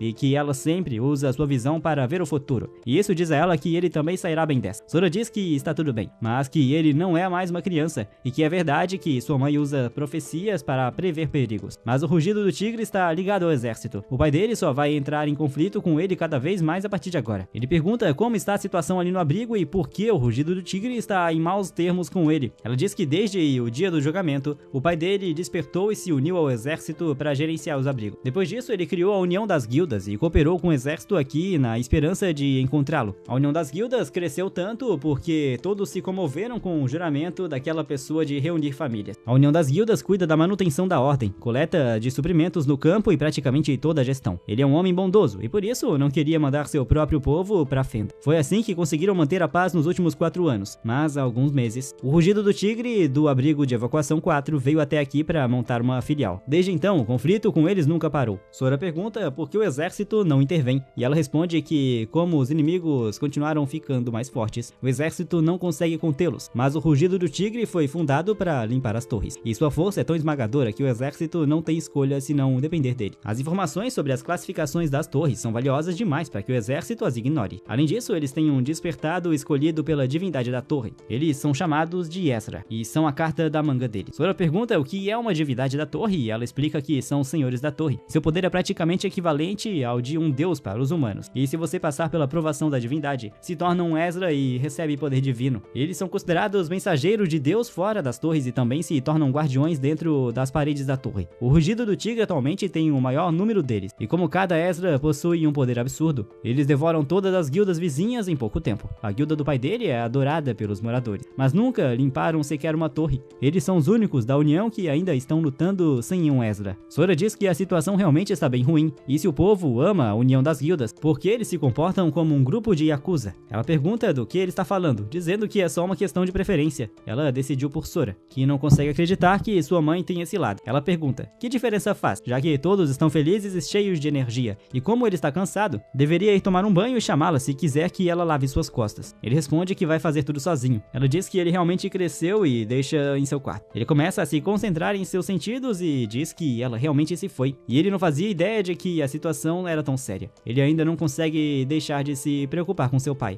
então pula da janela, e sua mãe observa fazendo isso, dizendo que mandou ele descansar e que crianças podem ser um trabalho danado às vezes. Finalmente descobrimos o nome do pai de Sora, que é Sakuya, e ele estava indo para a guilda Rugido do Tigre, com membros de sua própria guilda. Sora estava observando de cima, vendo que tudo, exceto o centro, estava completamente escuro, o que era uma boa coisa, pois assim era mais fácil de encontrar. Ele localiza, mas começa a se sentir tonto, sem entender o que está acontecendo. Ele diz que desde que foi fortalecido pelo fragmento do abismo, nunca mais pegou nenhum resfriado. Então ele ouve a voz daquele cara, dizendo que não vai deixá-lo fugir. Sora olha ao redor, sem saber de onde vem o som, e pergunta se ele está escondendo sua presença, pois não consegue senti-lo de forma alguma. Isso significa que ele estava no abrigo 6, afinal. E então ele volta a se sentir tonto. Ele ouve a voz dizendo que não vai deixá-lo fugir, o que é por causa de sua alma, pois ela já foi marcada. Sora vê o sujeito e acerta um soco atrás dele, onde estaria sua cabeça, mas é apenas uma ilusão. Enquanto o homem continua repetindo a mesma frase, Sora pergunta se é isso que ele quer dizer ao marcar sua alma, enquanto o homem ri descontroladamente. Em seguida, refletores são apontados para o telhado, perguntando o que Sora está fazendo ali àquela hora da noite. E ele diz que gritou alto demais e foi notado. Então ele corre dizendo que a ilusão desapareceu. Ele pousa em um telhado próximo dizendo que ela voltou, e se pergunta se desapareceu por causa da luz e decide testar. Ele vai até a rua e fica debaixo de um poste de luz, dizendo que acha que entendeu. Se ele ficar no escuro por 7 segundos, a marca da alma é ativada e ele fica tonto. Enquanto perde a compostura, o diálogo muda e ele começa a imitar o cara, palavras por palavras. Sora fica envergonhado porque uma mulher o vê dizendo que só ele consegue ver aquele rosto. Ele diz que quando anda sob a luz, um som estridente começa a soar em sua cabeça e depois de um tempo, a marca desaparece e ele para de ver o sujeito. Ele se pergunta se a razão de não ter sentido isso antes foi graças à sua luz solar e às luzes da casa, dizendo que deve ser isso, mas talvez ele consiga localizar o sujeito através da marca e pode lançar um ataque surpresa a qualquer momento. Então precisa manter a guarda alta e encontrar seu pai. Ele continua andando e manda a voz calar a boca quando as pessoas o encaram com olhares julgadores. Enquanto segue pela rua, um carro passa por ele e ele diz que o sujeito não aparece quando há luz. Ele lembra que sua mãe disse que a união das guildas não é mais útil para o exército e que seu pai pode estar em perigo. Ele não sabe quantas pessoas fortes há no abrigo, mas não há como um exército aliado ao Rugido do Tigre ficar parado. E há uma grande chance de tentarem destruir a guilda do pai dele. E nesse caso, ele vai proteger sua mãe e seu pai, mesmo que isso signifique matar todo mundo. Ele então para de andar, se perguntando se realmente poderão voltar aos dias pacíficos que tinham antes. Ele vê um grupo de pessoas à sua frente, dizendo que parece ter chegado ao lugar e se pergunta como seu pai vai conduzir as negociações. Ele se lembra de seu pai dizendo que, em um conflito com alguém, a violência deveria ser seu último recurso, e essas eram as palavras que seu pai sempre lhe dizia. Sora responde que entendeu e se pergunta se vai mesmo esperar até o último momento para recorrer à violência, mesmo agora. Ele então é surpreendido por algo quando os homens começam a gritar, dizendo que está começando, para saírem da frente para que possam ver, já que faz tempo desde que o chefe se exaltou. Da última vez, ele deixou uma cicatriz de quase 20 metros em seu oponente. Vemos seu pai se preparando para um ataque. Seus olhos brilham em vermelho enquanto ele chama alguém chamado Tsushida. Dizem para ele sair e enfrentá-lo como um homem. Ele então balança sua lâmina para frente, cortando um prédio diagonalmente, fazendo-o explodir em inúmeros pedaços. O pai dele é realmente um brutamontes. Jiro está ali enquanto os homens comemoram, e Sora fica simplesmente surpreso com a força de seu pai. O pai de Sora então embainha a espada. Sora pergunta a um dos homens se o chefe sempre foi assim. Ele pergunta se Sora não sabe que o chefe é conhecido por entrar em lutas rapidamente. Sora pergunta se ele não usava a violência como último recurso. Eles dizem que ele dizia isso no começo, mas naquela época ele ainda acreditava que o exército resolveria as coisas. Muitas coisas aconteceram desde então, e para os militares, contanto que os caçadores estejam fazendo seu trabalho e os civis não estejam morrendo de fome, eles não se importam com algumas brigas. Eles não vão se dar o trabalho de gerenciar cada pequena luta que surgir. É por isso que resolver as coisas com os punhos é o jeito mais rápido. Se você pode vencer uma luta, não há necessidade de conversar. E se não pode vencer, conversar não vai ajudar. Enfim, basicamente, acerte primeiro e depois converse. Sora diz que, pelo que viu do monge, os fortes normalmente evitam confusão. Talvez ele esteja entendendo errado. Ou será que isso significa que você pode se descontrolar à vontade se tiver tanto poder quanto seu pai? Ou talvez ele estivesse apenas vendado por aparência. Vemos o monge observando de cima, encarando o chefe que a matou. E finalmente vamos descobrir seu nome. Yukio Shungenji.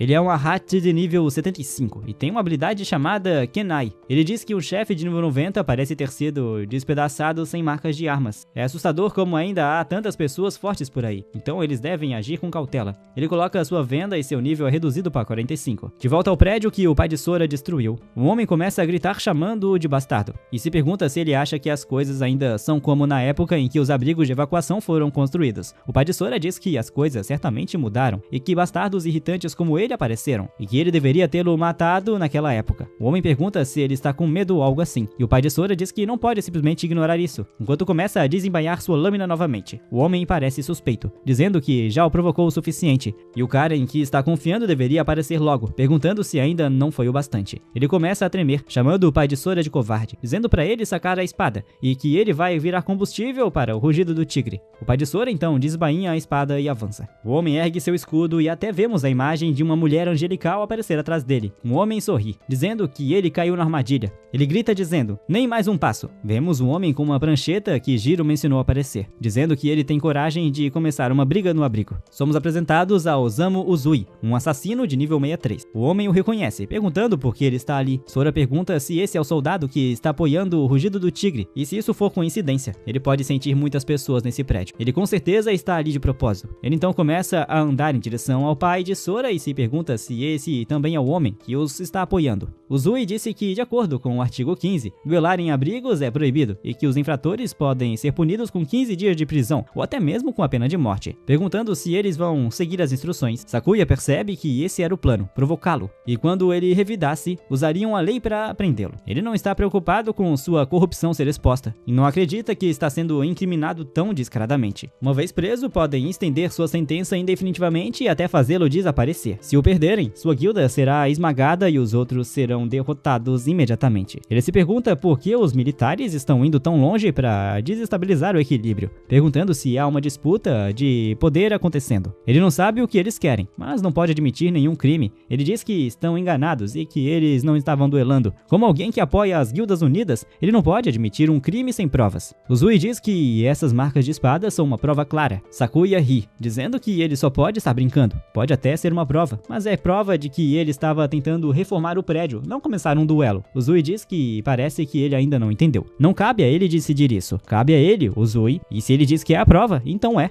No momento em que ele pôs os pés ali, já havia perdido. Vemos homens em todos os andares apontando armas para eles. São praticamente idênticos. Ele diz para se entregar obedientemente ou ser preso. Sakuya parece surpreso. Os homens começam a gritar para Sakuya, dizendo para ele não perder, e que se estivessem dispostos, então deveriam apenas lidar com eles. Sakuya diz para se acalmarem, e que como estão dentro do alcance 2, os homens não vão atirar. Uzui começa a rir. Sakuya diz que contra um nível 63 vai ser um pouco difícil, especialmente já que é um oponente rápido, como um assassino, mas se ele fizer Tsushida de refém, eles podem passar por isso. Ele começa a desembainhar sua lâmina, e tanto Sora quanto o outro dizem aí vem. Tsushida invoca o escudo de espada, dizendo que não pode ser o elo fraco e que as habilidades defensivas de um agente são diferentes das outras classes. Ele pode analisar muito mais sobre os ataques que vêm. A essa distância, ele sabe que pode bloquear a espada de Sakuya. Seu escudo de espada só pode bloquear espadas, mas é por isso que ao enfrentar uma, ele pode funcionar muito além de seu nível. Pode facilmente bloquear um ataque completo de um guerreiro de nível 69. Então um ataque de um guerreiro de nível 65 não é nada, o que significa que Sakuya não será capaz de cortar este escudo. Ele então grita, mandando-o desistir. Uzui também pergunta se ele vai se render pacificamente ou se vai ser jogado numa cela com todos os seus companheiros, e diz que ele deve tomar uma decisão. Jiro grita por ele, e Sakuya começa a se sentir frustrado. Ele desfaz a sua aura e ergue a sua lâmina em direção a Uzui. Jiro e os rapazes ficam surpresos quando Uzui diz que ele tomou uma decisão sábia. Eles não conseguem acreditar que o chefe está apenas aceitando isso, mas Jiro entende que recebeu o sinal do chefe. Quando ele ergue a espada, significa que é para se preparar para um ataque, e se ele soltar, é hora de atacar. Eles não sabem que ele e o chefe planejam isso. Sakuya deixa cair sua lâmina, e Suda se surpreende ao ver que a espada desapareceu, apenas para Sakuya avançar diretamente em direção a Suda. Ele diz que não vai ser um problema, já que seu escudo tem um feitiço para bloquear ataques de espada. Sakuya começa a invocar novamente sua lâmina, e Tsushida está muito confiante, dizendo que não há como ele quebrar o escudo. Jiro estende as mãos para a frente e vemos pedras saindo do chão e começando a revestir a ponta da lâmina de Sakuya. Ele então a usa para despedaçar o escudo de Suda, lançando-o para trás. Ele diz que fizeram um martelo em vez de uma espada, então o escudo foi imediatamente anulado. Sakuya joga a espada fora e estende a mão em direção ao rosto de Tsushida. vida. Uzui se vira dizendo que sabe qual é o objetivo dele, e que se ele ousar tocá-lo, será executado. Jiro então manda ele parar enquanto fecha o punho, criando uma parede de pedras para detê-lo. Uzui percebe que não vai ser tão fácil quanto pensava. Suoda manda seus homens matarem Sakuya, dizendo que ele enlouqueceu, e eles começam a atirar nele. Jiro então aponta os dedos para cima, criando uma barreira ao redor de Suda, cercando-o e bloqueando as balas. Sakuya diz que se conseguirem apenas impedir que ele se mova, podem recuar. Ele ainda está com a mão estendida em direção a Suda, mas num instante, Suda desaparece. Sakuya olha ao redor, confuso, e Uzui diz que Stone Gel, seu aliado, o prendeu nas sombras e marcou a magia remanescente em seu escudo. Com isso, ele preencheu as condições para usar sua habilidade de assassino, transe sombrio, e sem seu refém, Sakuya agora está perdido, pois Suda está ao lado dele. Uzui diz que é hora de acabar com isso e dá ordem a seus homens para matarem Sakuya. Sakuya fica surpreso, e Jiro também. Os soldados perguntam se ele está falando sério. Uzui pergunta por que estão tão surpresos, e Sora aparece diretamente atrás dele, dizendo que também gostaria de saber por que estão tão surpresos. Uzui se pergunta quem ele é, perguntando se ele realmente conseguiu se aproximar pelas costas, mesmo sendo um assassino, e que não faz ideia de quem seja ele, mas com certeza é um inimigo, e que quem ataca primeiro vence, então ele não tem escolha. Quando começa a alcançar uma posição, Suda reconhece, dizendo que é o veneno mortal que a guilda preparou para derrotar o chefe de nível 90, e pergunta quando ele o roubou. Uzui grita, mandando Sora soltar, e lança suas adagas em direção a ele. Sakuya chama por seu filho, e Suda diz que aquele desgraçado vai acabar levando todo mundo com ele. Os homens começam a se perguntar o que é essa miesma e caem no chão espumando pela boca por causa do veneno. Suda diz que não gosta disso, mas pelo menos o aliado de Sakuya está morto. Temos Sora estendendo a mão e segurando tanto Uzui quanto Suda de novo. Suda pergunta como diabos ele ainda consegue se mover, já que aquilo é forte o suficiente para matar um chefe de nível 90. Uzui parece preocupado. Diz que não é possível, que esse cara é um monstro absoluto, pois pegou as adagas com a boca e o veneno nem mesmo o afeta.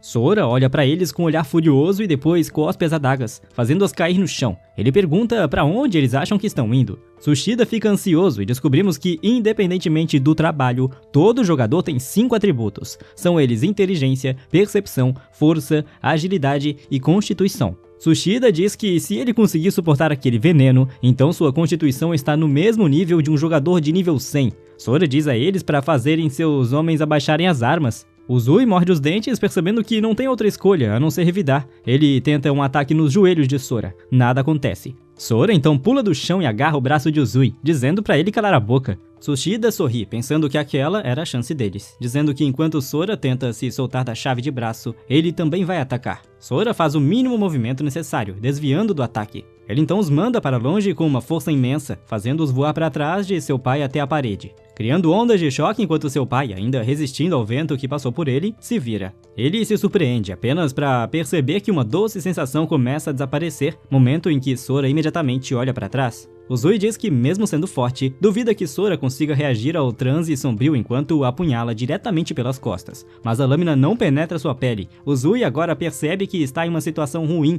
pois além do ataque não ter funcionado, sua faca não pode ser retirada. Sora parte para um golpe de soco giratório, que Uzui desvia para baixo. Ele cria a distância enquanto Sora pega sua faca. Uzui diz que não só conseguiu desviar do ataque, mas que o vento causado por ele quase quebrou seu nariz e que precisa recuar. Mas Sora fecha a distância em um instante, pegando seu rosto e jogando-o contra o chão com mais força. Sangue começa a voar, e Uzui diz que ele é rápido demais e fica imóvel. Todos ficam surpresos, enquanto Sora caminha pra frente carregando Uzui. Os soldados se perguntam se querem lidar com ele. Eles dizem que não, e Sora diz que vai pra casa e que deixa seu pai carregar o outro cara. Sakuya diz, aposta. De volta à residência, sua mãe pergunta se acabou. Sakuya diz que sim, enquanto Jiro se pergunta se eles confessaram algo. Sakuya diz que não e que suas bocas estão seladas, mas que não importa, pois eles sabem onde um grupo deles está e devem ficar alerta por alguns dias, independentemente dos planos. Ele quer saber o que seu filho passou nos últimos 5 anos. Sora diz que, depois de ver o conflito com ele, percebeu o que havia feito.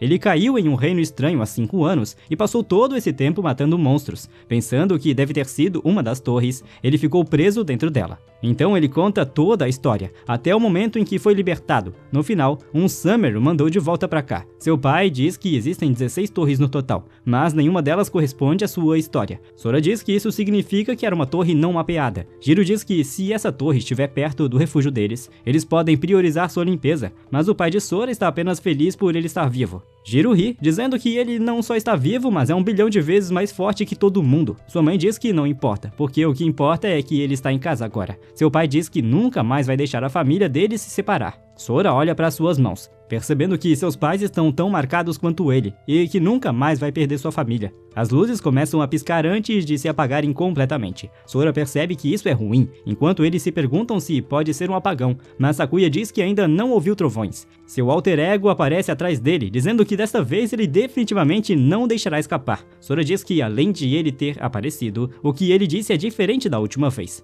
Além disso, parece que nenhum dos seus pais consegue ver a ilusão, apesar de serem usuários de habilidades. A ilusão aparece surpresa. Sora se pergunta se ela foi embora, mas em vez disso, ela aparece diretamente atrás dele, dizendo que faz um tempo. Chamando-o de semente do abismo, Sora se surpreende ao perceber que ela adquiriu uma noção de si mesma, mas diz que não parece que ela está fisicamente materializada. E como é uma ilusão, ele pode lidar com isso depois. Ele pergunta se está tentando fingir que não pode ouvi-lo e se acha que isso é apenas uma ilusão. Como as pessoas parecem adorar se enganar, ele cobre os olhos de Sora, perguntando se ele ainda acha que é uma ilusão. Os olhos de Sora começam a ficar negros e ele diz que não consegue ver, e talvez isso signifique que não é uma ilusão. Todos os outros ficam surpresos na sala e começam a chamá-lo. Seu pai pergunta o que aconteceu com seus olhos e sua mãe tenta purificá-lo, mas a janela de status diz que o alvo não está amaldiçoado. Sora pergunta se aquela já era a forma física dele e, percebendo que seus pais estão em perigo, ele se prepara e imediatamente contra-ataca, socando seu alter ego no peito, enquanto todos os outros só veem uma enorme aura negra.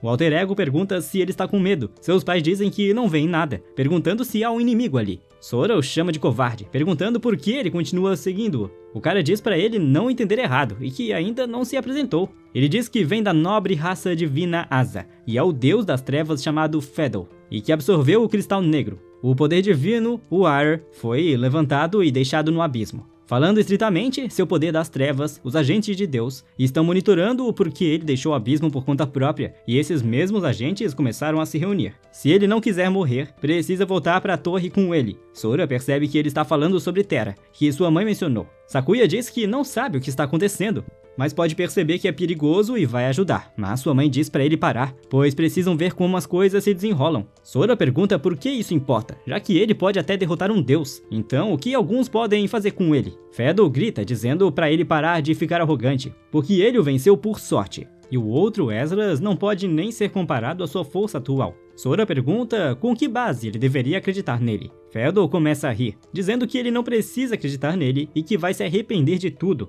Logo depois, o sangue começa a chover sobre essa terra. Sora pensa sobre isso. Embora ele não confie nele, se por acaso ele estiver dizendo a verdade, Sora não sabe o que fazer. Fedel se vira, percebendo algo, pois alguém está liberando algum tipo de energia divina, mas isso realmente choca. A visão de Sora começa a voltar. Sora se pergunta o que está acontecendo e ouvimos alguém dizendo que acredita nele. Sakuya o chama. E descobrimos que o nome dele é Shuzenzi. Sora fica surpresa ao vê-lo, já que ele é o monge da entrada do abrigo. Ele pergunta ao seu pai se ele o conhece. Seu pai diz que ele não é apenas um cara qualquer. Ele fundou a guilda junto com ele. Fedel diz para Shuzenzi soltá-lo, e Sora pergunta se ele pode vê-lo. Shuzenzi começa a tirar as ataduras, dizendo que eles precisam conversar. Como isso é uma emergência, Sakuya pergunta o que está acontecendo, e Shuzenzi diz que vai explicar depois de terminar de conversar com seu filho. Mais tarde à noite, Sora pergunta o que ele quer dizer com emergência. Shuzenzi diz a ele que ele não é uma Ezra, mas seus olhos podem ver o poder divino. Foi por isso que ele conseguiu usar hastes proibidas para selar o deus temporariamente enquanto olhava para Sora. Ele pode dizer que, embora o poder divino dele seja da mesma natureza que o dele, sua força supera em muito a de qualquer divindade. Ele não sabe como ele conseguiu isso, mas não podem mais investigar. Várias forças divinas imensas começam a se reunir nesta cidade, provavelmente em busca de seu poder. Ele não sabe o que aconteceu entre ele e aquele deus, mas o que ele disse era verdade. No entanto, ele não deve retornar ao abismo. O que reside dentro da torre é muito mais problemático do que seu pulso. Isso busca enganá-lo e arrastá-lo de volta para recuperar seu poder divino. O que ele precisa agora é se alistar no exército e sair deste lugar. Sora diz que essas pessoas acabaram de tentar explodir com eles. Shuzenzi ri, dizendo que o exército pode estar assim agora, mas há um indivíduo em que ele pode confiar. O Esdras não vai ousar colocar a mão nele se ele estiver oficialmente alinhado com o exército. Sora pergunta como isso vai garantir a segurança de seus pais se ele sair, mas escolher. Shuzenzi garante a ele que o Esdras segue uma regra não dita de que não se envolve com civis comuns. É precisamente por causa dessa tradição que a união continua a existir, e acima de tudo, no presente, eles não agirão de forma irracional. No fim das contas, os Recon são iguais em poder ao risco dele. Não posso esperar que este Recon destrua minha linha. A cena pula para a guilda Rugido de Tigre, onde um cara diz que a missão foi uma porcaria. Não havia sistema, e eles até desperdiçaram 4 Esdras com ele. Somos apresentados a um Esdra de terra nível 105, chamado Ruisei Hiro. Agora, um dos outros homens olha para ele e diz que, de acordo com o relatório, o filho de Sakuya estava desaparecido há muitos anos, e provavelmente conseguiu entrar na torre por acaso. O homem diz que Hiro sozinho será suficiente para lidar com um lixo como ele. Ele está no nível 106 e se chama Yukinojo Shiraya, sendo um Esdra de Hades. Hiro começa a levar isso como um insulto, mas alguém coloca a mão em seu ombro. Esse é o Esdra de Athena. Ela balança a cabeça. O nome dela é Himo Dogami. O homem atrás da mesa diz que desta vez ele também vai participar da operação. O Hermes Esdra, chamado Kaishi Iwagaya, fica surpreso. O homem atrás da mesa diz que é uma ordem direta de Zeus. Aquele pirralho deve ser eliminado a todo custo. A 16ª torre, perto do abrigo 6, está prestes a ser ativada. Todos sabem o quão valioso será obter o controle sobre a torre. A teimosa Guilda Unida também rejeitou a proposta dos Rugidos do Tigre e planeja seguir sozinha. Por isso, eles não vão apenas atrás de Sora, mas também de seus pais. Eles eliminarão todos de uma vez. Seu nome é Hichi Mukai. Ele está no nível 118 e é um Esdra de Zeus. De volta ao lugar de Sora, Shuzenji está dizendo que isso é tudo e que ele precisa ir ver Mia no centro de comando. Ela é uma conhecida dele e ele garante que ela o protegerá. Além disso, ele precisa verificar a formação da maldição também, porque assim que a batalha começar, nem mesmo os rugidos do tigre poderão fazer nada se a formação da maldição estiver em vigor. Sora, sua mãe, lhe diz que não deve se preocupar, porque eles estão baseados aqui por um bom motivo. Ele acena com a cabeça dizendo ok. 15 minutos depois, no portão da frente, Shuzenzi está lá sentado, enquanto o vento começa a agitar. Ele percebe que eles estão aqui, começando a sentir a energia divina vindo do portão principal. Há um grupo de pessoas agora lá. Eles lançam um ataque, que ele bloqueia usando uma habilidade chamada Cortina do Sino de Ouro. Os ataques, no entanto, são poderosos o suficiente para começar a rachar sua barreira, quebrando-a como está. Todos os Esdra de antes estão ali. Shuzenji fica surpreso ao ver que trouxeram 4 ali. Mas não são apenas os 4. Quando Mukai começa a entrar, eles se curvam respeitosamente e ele começa a andar como se fosse o dono do lugar. Shuzenji fica surpreso ao ver que até o próprio Mukai veio. Ele então diz a Shiraya para fazer o trabalho dele. Shiraya responde, sim senhor. Enquanto ele começa a acumular algum tipo de energia sombria escura que flutua no ar acima de Sakuya, Sakuya pergunta o que é isso, enquanto começa a se agarrar a ele. Shuzenzi percebe que isso é ruim. Todos os membros da guilda deles foram capturados por estes espíritos malignos, e não há como escapar. Agora que foram capturados, Sakuya começa a usar a habilidade, observando todos os níveis deles e todos os Esdras que estão por ali. Ele diz que a diferença nos níveis deles é completamente ridícula, já que eles estão entre os 40 e os 70, e eles estão todos bem acima dos 100. Shuzenzi pergunta qual é o objetivo deles ao visitá-los no meio da noite. Shiraya diz que, de acordo com o espírito, ele não está aqui. Mukai pergunta onde ele está, e Shuzenzi diz que não tem ideia de quem está falando.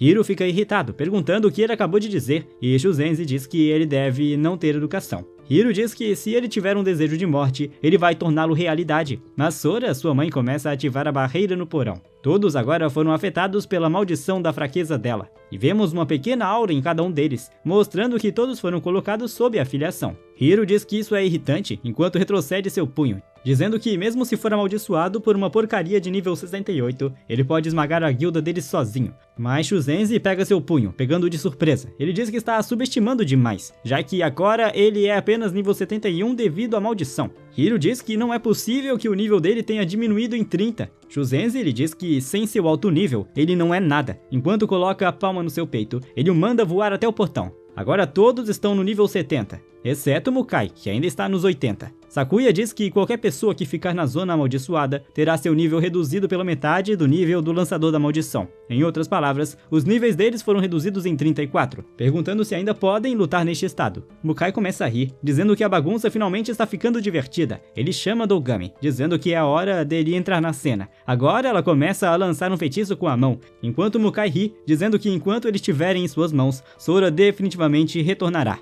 Tudo ao redor deles começa a distorcer até que os olhos de Sora se abrem novamente. Agora sendo levados para a arena de Athena. Mukai diz que faz muito tempo que não encontra um oponente à altura, e pelo menos ele não vai ficar entediado esperando Sora cair na armadilha deles. Enquanto o resto, eles podem ir à frente e eliminar todos, enquanto vemos todos os homens se preparando para a luta. Enquanto isso, em umas ruínas, vemos Mia olhando enquanto algo voa na direção dela. Não é ninguém menos que Sora, que pousa diretamente ao lado dela. Ela fica surpresa, e ele levanta a foto, olhando para ela, dizendo que essa é definitivamente ela. Ele explica que é da União e veio em busca de proteção militar. Ela diz a seus homens para baixarem as armas e pergunta se ele é Sora, pois é algo que ela queria perguntar a ele. Mas de volta a Coliseu, todos parecem tensos. Alguém crava um poste no chão, enquanto pilares com chamas do topo começam a ceder. Vemos ninguém menos que Dogami dizendo aos deuses para testemunharem sua batalha e deixarem seus inimigos guiarem o duelo, enquanto ela começa a disparar energia para o ar. Vemos o espírito divino de Athena tomar forma. Sakuya fica surpreso, e ela diz que cada lado enviará 5 guerreiros. A equipe que conquistar 3 níveis ganhará as bênçãos do Olimpo,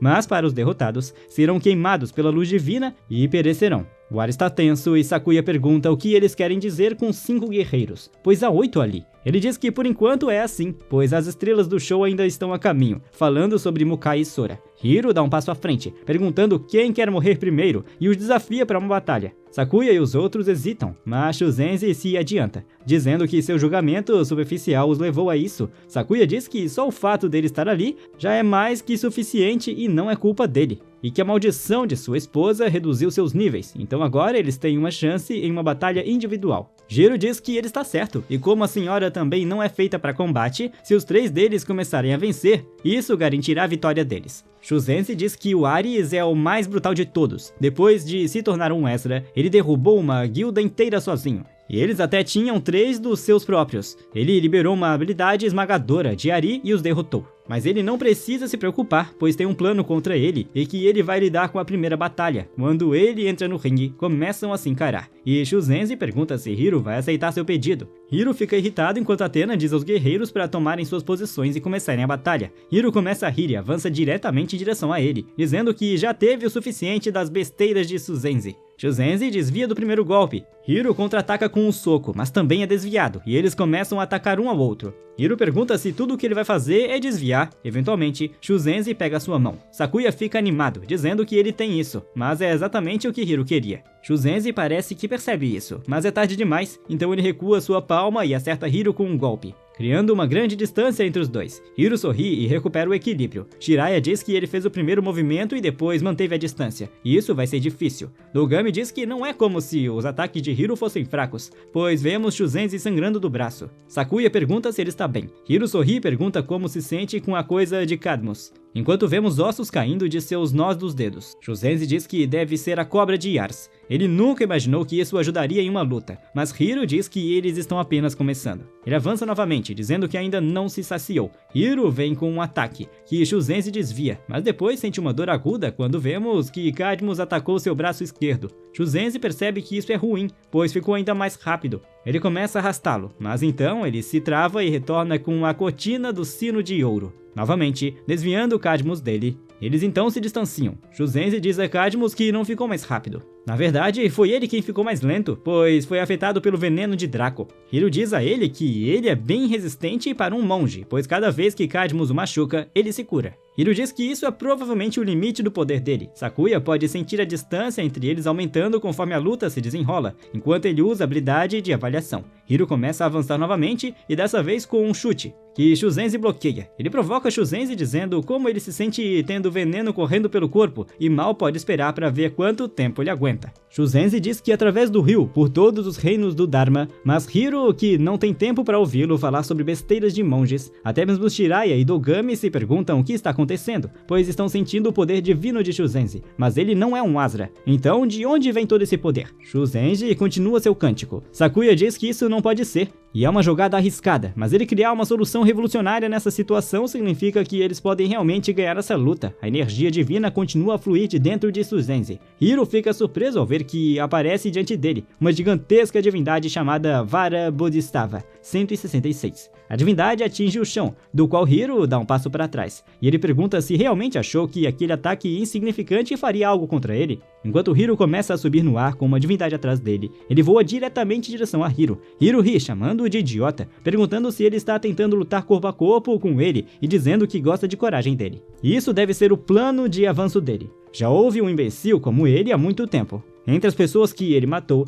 esse idiota pensou que poderia bloquear a presa ao condensar o seu poder divino. Mas o que ele não sabia é que o poder divino é uma fonte mais rica do que até mesmo o sangue fresco, e que ele deve devorar cada parte dele, assim como fez com aquele idiota. E ele vai se afogar nas profundezas do desespero e morrer, mas em vez disso, ele é atingido diretamente no rosto, fazendo-o se enviar para trás, confuso. Ele só se pergunta o que diabos está acontecendo. Shuzenzi continua seu ataque, chutando no estômago. Hiro pode perceber que não é apenas a velocidade dele, mas também seu poder e reflexos. Tudo sobre esse cara subiu para outro nível, mas isso só significa que ele será perfeito para Cadmus cuidar, e ele diz que deixar que o consumam logo. Enquanto Cadmus morde sua armadura, Shuzenzi olha para ela e Hiro diz que agora o poder divino será dele. E ele começa a ficar convencido, pensando que acabou, apenas para ser perfurado no peito por algum tipo de ataque depois do que aconteceu. O poder divino começa a sair de seus olhos e boca. Ele diz que não pode mais controlar seu poder divino enquanto ele começa a se espalhar por todo o seu corpo.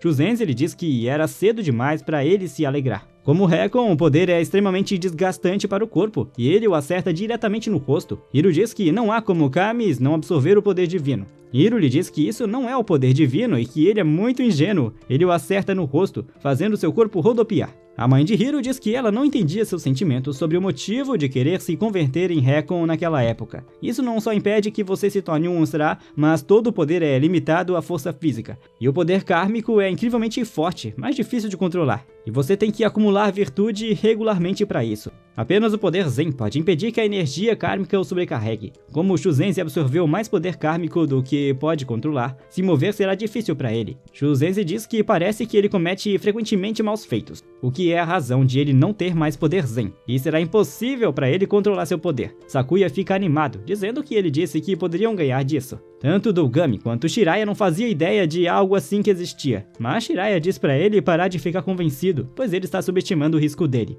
Hiro começa a levantar levemente e Cadmus solta um rugido. Ele diz que se ele não tem poder suficiente para manter sua forma, então ele simplesmente se livrará disso. Enquanto ele começa a tremer, ele diz que vai se entregar totalmente, pela última vez. Ele começa a rasgar Cadmus com as próprias mãos, criando uma enorme onda de energia por toda a pequena arena. Um pouco de sangue cai diretamente na frente de Shuzenzi e começa a queimar o chão. Ele diz que é um veneno infernal, já que é tão ácido que está derretendo o concreto. Ele começa a criar uma grande miasma vermelha. Shuzenzi começa a se afastar, enquanto ouvem um tambor de guerra. Sakuya e Jiro se perguntam o que diabos está acontecendo, enquanto Hiro diz a Arus que oferece o sangue do dragão envenenado e que precisa que ele lhe conceda sua lança. Ela começa a se formar diretamente em frente às suas mãos enquanto Hiro se segura. Ele diz que lutará até que seu corpo se transforme em poeira. Dougami diz que seu Arus não pode usar armas divinas sem oferecer um sacrifício e que é apenas uma arma temporária de qualquer forma. Ela carrega o poder dos deuses e se adapta ao estilo de combate dos portadores. Shiraya diz que é isso o que torna a diferença intransponível entre jogadores normais e seu Ezra.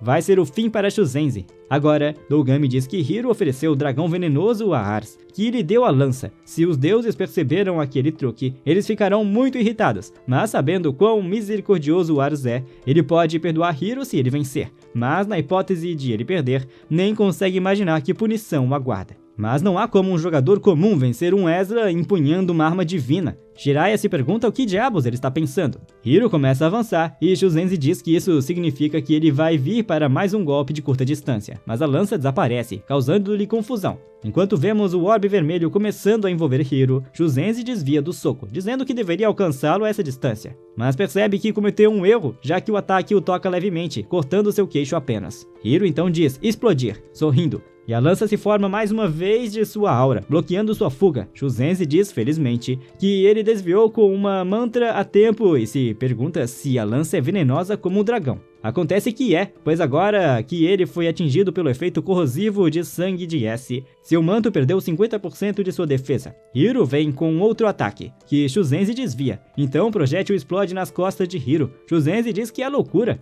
Ele pode fazer com que saiam de partes além de seu punho. Hiro então o atinge com um Gatling Gun. Mas cada um dos ataques tem suas próprias pequenas lanças saindo deles. Shuzenzi diz que isso é realmente ruim, pois ele não consegue ler os movimentos dele. Cada golpe que ele recebe só destrói ainda mais seu equipamento. Mesmo com o impacto suprimido pelo poder kármico, ele ainda é tão forte e se não tivesse enfraquecido ele, já teria morrido há muito tempo. Ele precisa garantir que tente manter distância enquanto avança com o golpe de palma, fazendo Hiro saltar para trás, dando-lhe a distância de que queria. Hiro começa a dizer outro mantra, enquanto Hiro corta sua mão dizendo que ele já deve estar no seu limite. Ele derrama o sangue no chão, dizendo que a distância não vai mais salvá-lo. Mas Shuzenzi continua seu mantra e chama isso de Onin. Hiro olha para cima surpreso, enquanto um grande círculo aparece acima dele, fazendo-o cair de joelhos. Onin é uma inovação sagrada que purifica e bane as forças obstrutivas. E o efeito do sangue do dragão venenoso agora foi enfraquecido. Hiro pergunta se ele está tentando selar o seu movimento com o feitiço e vento à distância. Mas isso é muito ingênuo. Enquanto o sangue de antes começa a se acumular, Sakuya grita, dizendo a Shuzen para tomar cuidado, enquanto ele perfura o topo de seu chapéu. Felizmente para ele, o golpe errou sua cabeça careca. Ele então diz que foi por pouco. Athena aparece na frente de Sakuya, dizendo que quem interferir será punido, enquanto começa a queimá-lo. A mãe de Sora começa a curá-lo e Sakuya diz que as chamas se foram, mas agora ele tem uma penalidade de 15% na força vital. Hiro diz a Shuzenzi que ele estaria morto se Sakuya não tivesse intervido, mas parece que ele acabou sendo punido. De qualquer forma, Shuzenzi diz que o combate corpo a corpo é arriscado, mas ele controla aquelas flechas de sangue até mesmo a distância. Considerando sua resistência restante, ele tem muitos minutos, então não tem escolha a não ser lutar. Hiro diz que ele deve parar de perder tempo, pois ele vai ganhar. Shuzen continua seu mantra enquanto recebemos uma rápida introdução sobre os Recon. Vai do mais alto, que é o olho celestial, depois o olho da sabedoria, o olho do Dharma e o olho de Buda. Ele então abre os olhos do Dharma, dizendo, é hora de trancar. E essa história vai ficando por aqui. Se você gostou, já sabe, né? Deixe seu like e se inscreva no canal se ainda não estiver inscrito. Considere também se tornar um membro caso queira apoiar o nosso trabalho. E não se esqueça de entrar em nosso servidor do Discord, estamos sorteando alguns gift cards de Google Play por lá. Dito isso, enquanto você aguarda pelo próximo episódio, assista o vídeo que está na sua tela que também está muito bom. E eu vou ficando por aqui e é claro que eu te vejo no próximo vídeo.